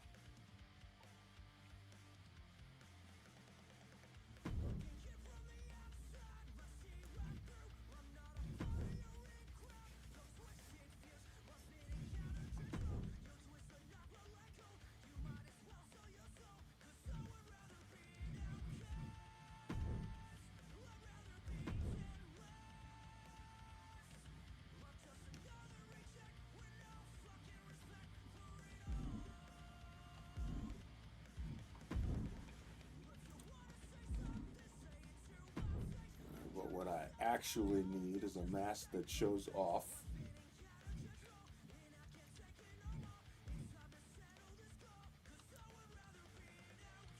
the face. Not the face, but the artwork. This is actually the mask that I had been using for Aki-san, so I'm glad I found it. I'll go with this one.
Let me know if you remember this one.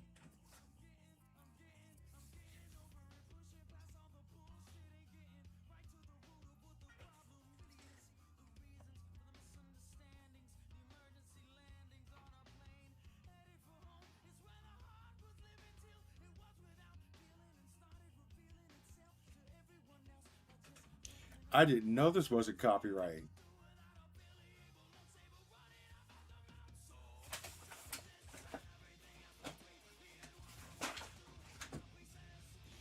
This track was on SmackDown vs. Raw 2006.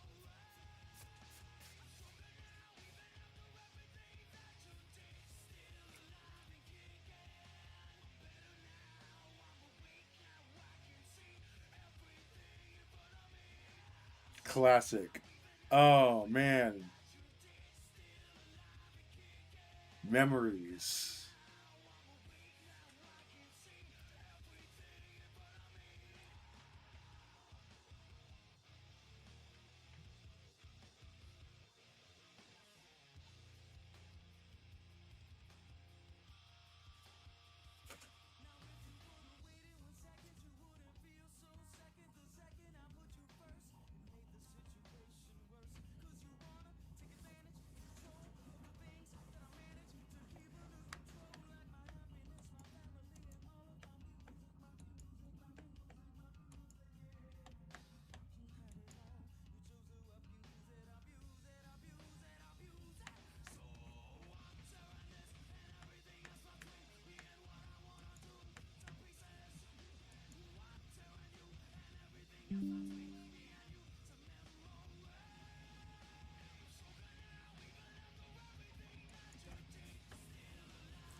Holler if you were alive in 2006.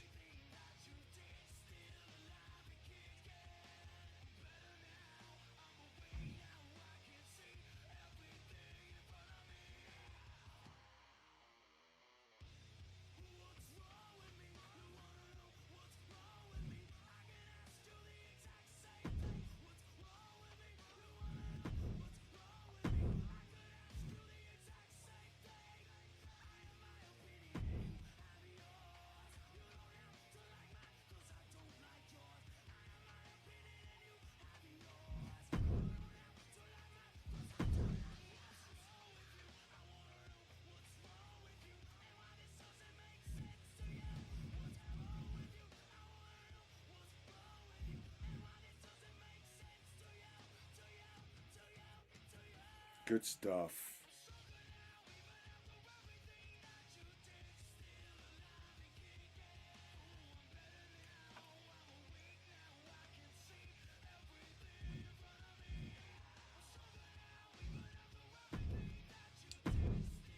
Yeah, we got some grown folks in the chat.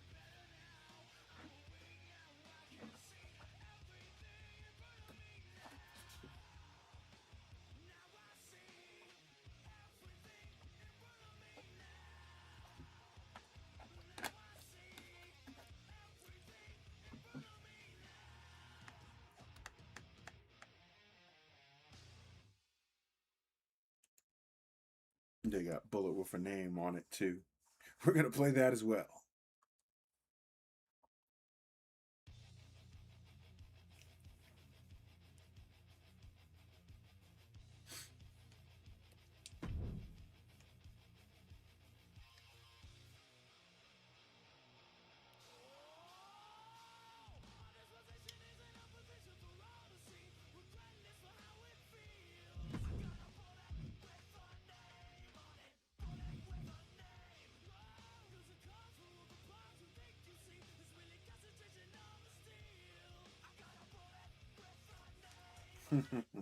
Well, that's a good thing. Unless they think you're older.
Well, as long as they think you're younger and not older, you're doing it right.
No, didn't want you to do that.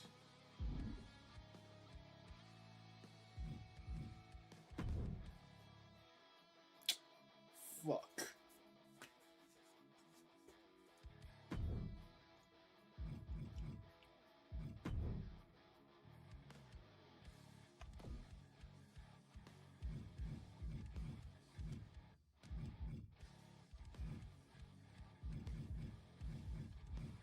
The way they changed the button assignments in this game also is another annoyance.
Gen Z kids are just the greatest, aren't they? They're so special.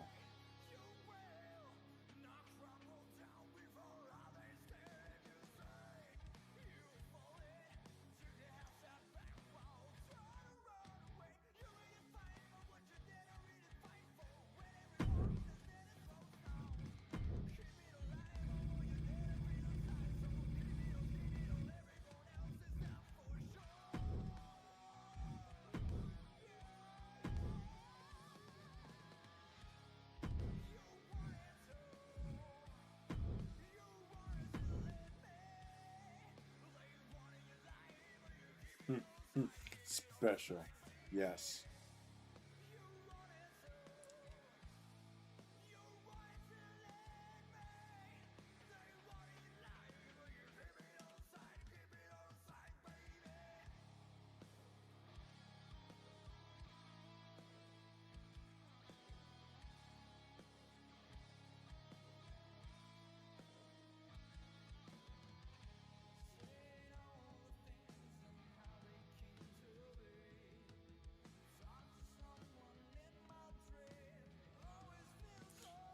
Here's a fun fact for you. They did a scientific study, research, and confirmed that Gen Z is the first generation that are collectively dumber than their previous The trend usually is that the younger generation is more intelligent than their predecessors. So, Gen X more intelligent than boomers. Millennials more intelligent than Gen X. And then Gen Z more intelligent than millennials. Except that didn't happen. Gen Z are dumber than millennials. And in fact, millennials aren't necessarily more intelligent than Gen X. So, yeah, downward trend.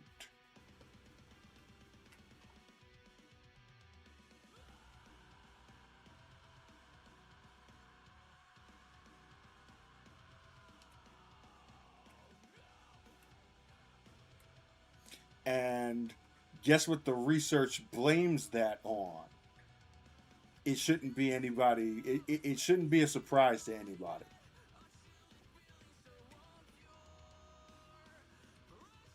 Like, what is that thing that you see Gen Z on 99% of the time?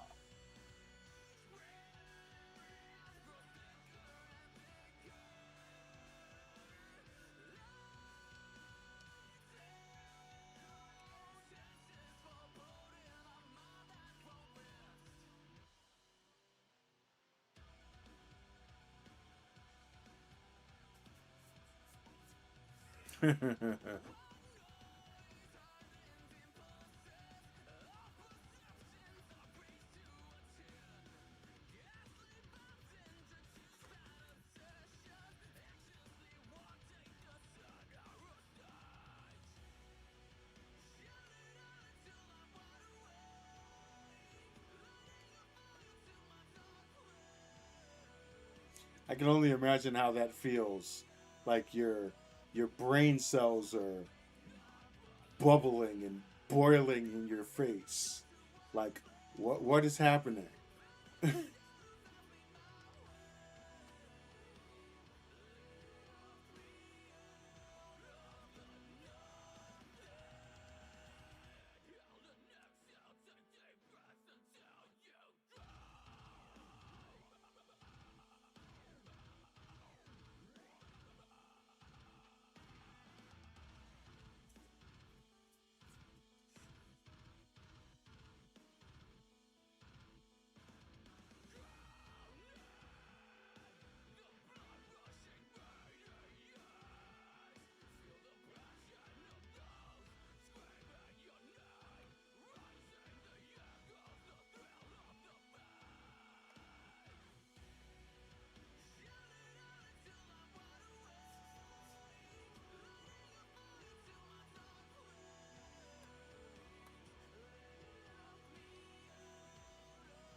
Hey, it's Abigail Rooker's theme.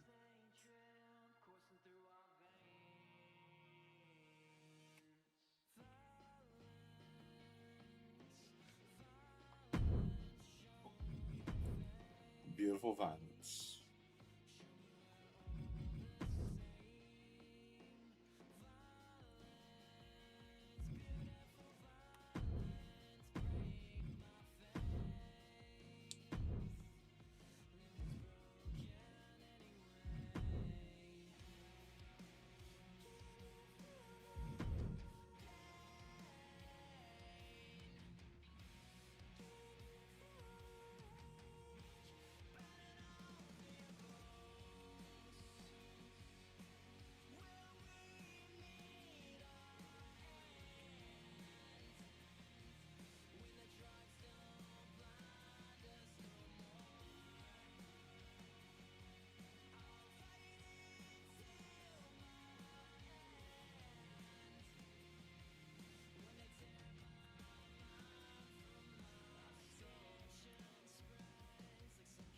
I don't know why it's not centering.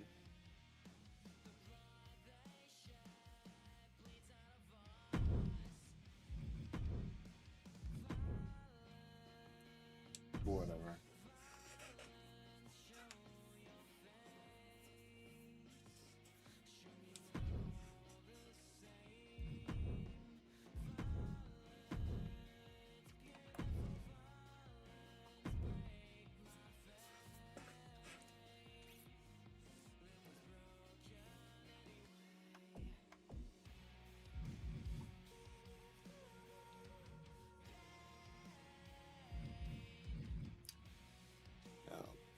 Good to see that the division is coming along there.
Do I still use Discord? Yeah. I mean, I still have it.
I don't think I have the patience for that there deal.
I pretty much only use Discord for file sharing now.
Yeah, that's how it goes usually.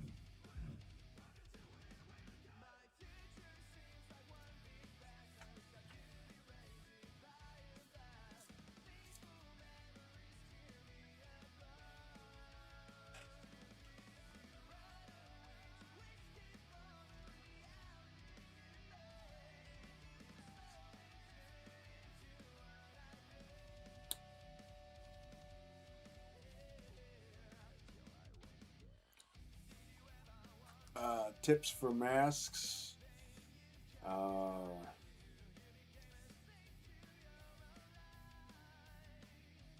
If you do a Google search, you might be able to find mask templates. There have been people who have made them in the past and posted them on like Twitter or Reddit. Discord as well if you had an account.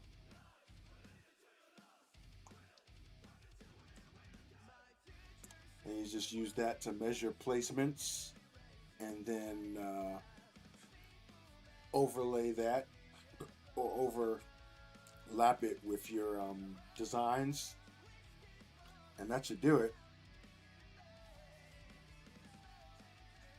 Unless you're like me and you eyeball the placement of designs on the masks.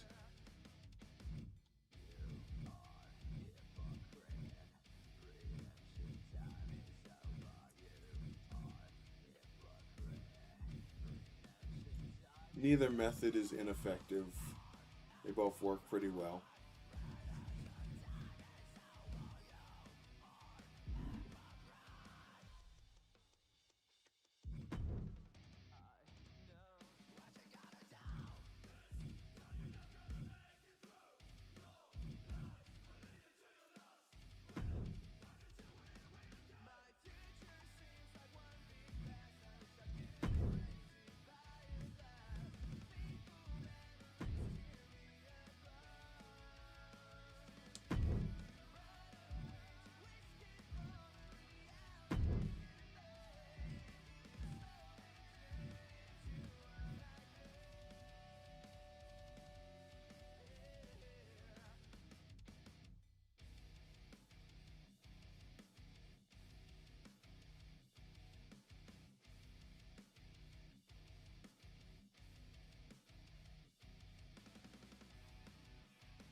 That's not gonna look so good.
That's probably the mask. The way that the teeth look like it on it. He does give off some Casey Jones. A little bit.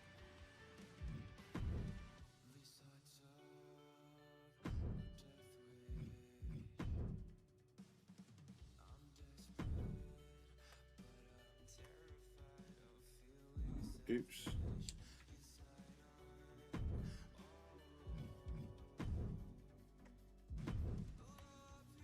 There we go.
It just really likes playing that song, don't they?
all the way sure they are too popular because, I hate to say it, but average American fan is ignorant as fuck.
That's not a bad idea.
Well, social media is always going to be a double-edged sword because, on the one hand, you do need it in order to show stuff,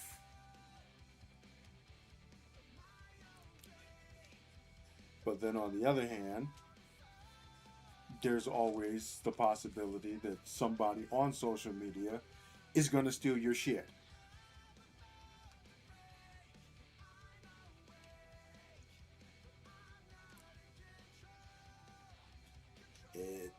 just comes down to which is more important to you.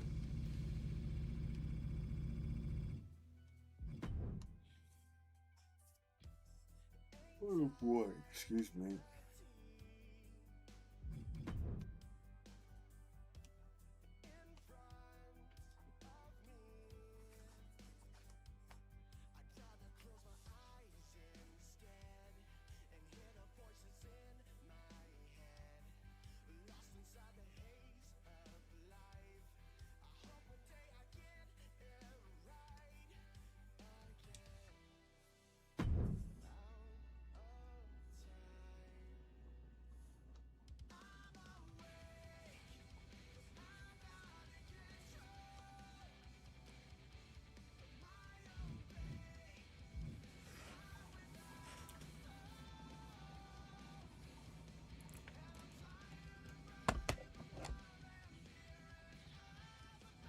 Take a quick break for a second here. Turn the camera off. I'll be back.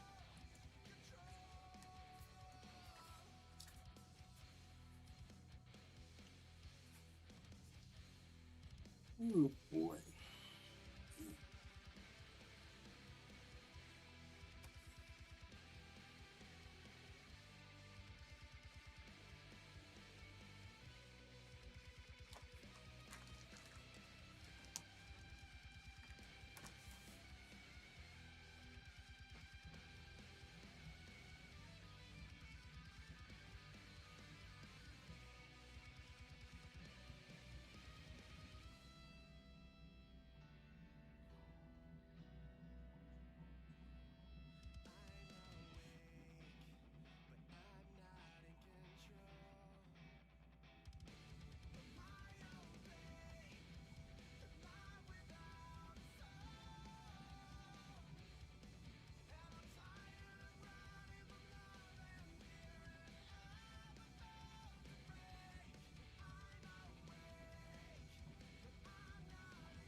Almost had a bone stuck in my throat.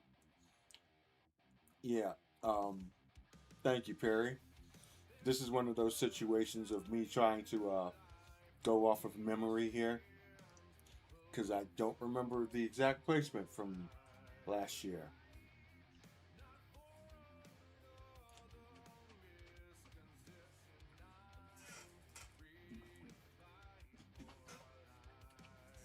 So we're improvising.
I think I might need to do something with that belt. Not quite feeling it all the way.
Thank you. Thank you. I'm glad I got that effect. It's just the emboss. Uh, After how many years, I figured out that if you want the designs to actually pop out of the surface, you do negative 100 and not 100. Valuable lesson to learn.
This song sounds pretty cool too.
figure out what I'm going to put in that negative space.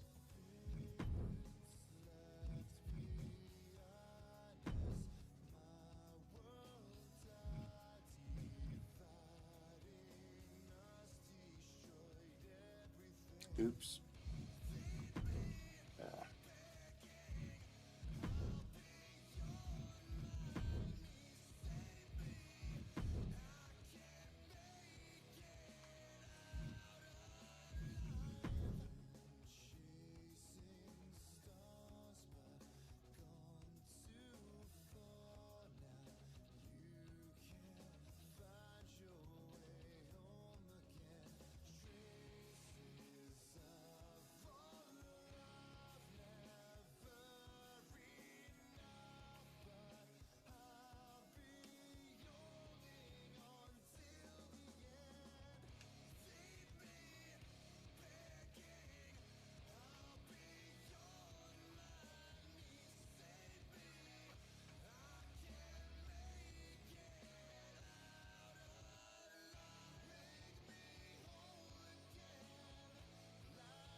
It's a good song too.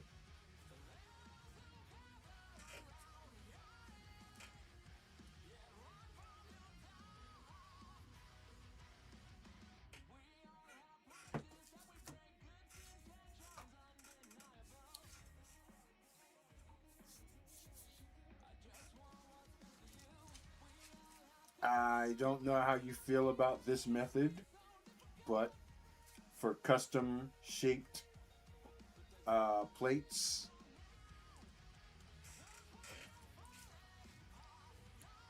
you can just hide the plate of whatever belt it is that you choose and place the logo directly on the strap itself. And then you just change the texture to damaged and emboss it to make it look three-dimensional.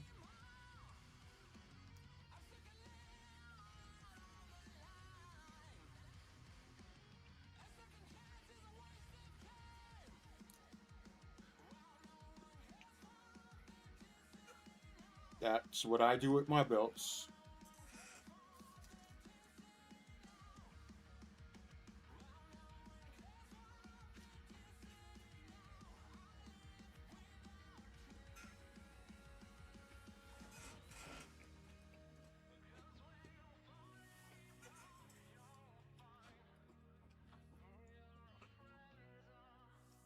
I'm probably gonna have to find a new logo or create something different to fill in that spot there in the middle.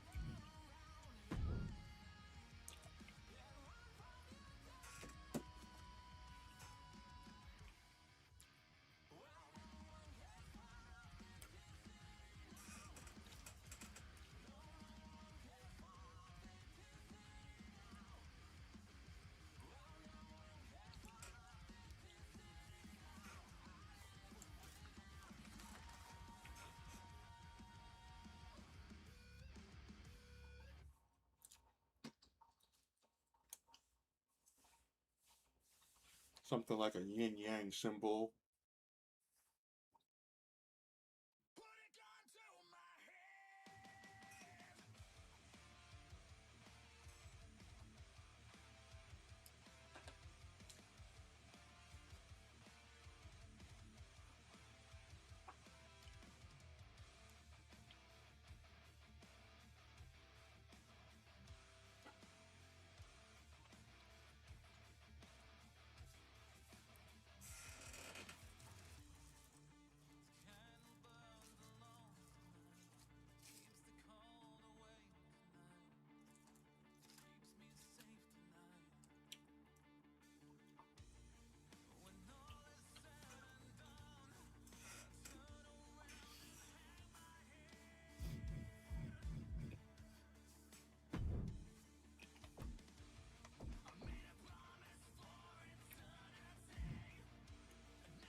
That's actually a good idea, Perry. Uh, Let's gotta figure out what symbol that could be, though.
Okay, just played this song already.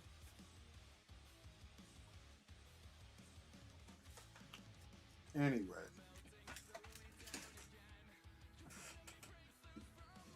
I think I'm gonna continue piecing this puzzle together tomorrow because I've been on for 5 hours already and I'm starting to doze off. So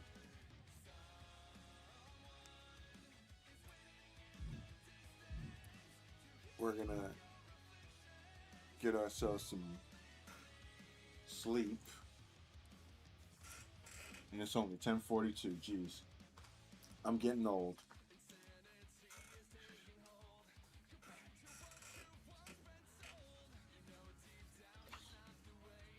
But yeah,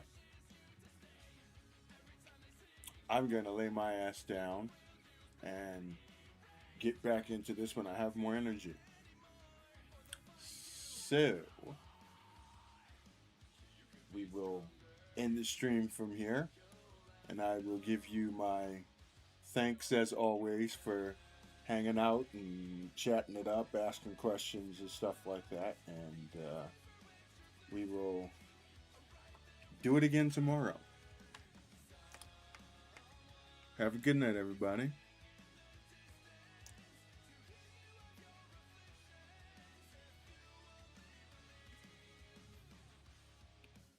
Yeah, I know it's like after midnight for everybody on the East Coast. Even if it's Friday, that's still kind of late. But I'll be back on tomorrow a lot earlier than today. So, yeah. I will see you then.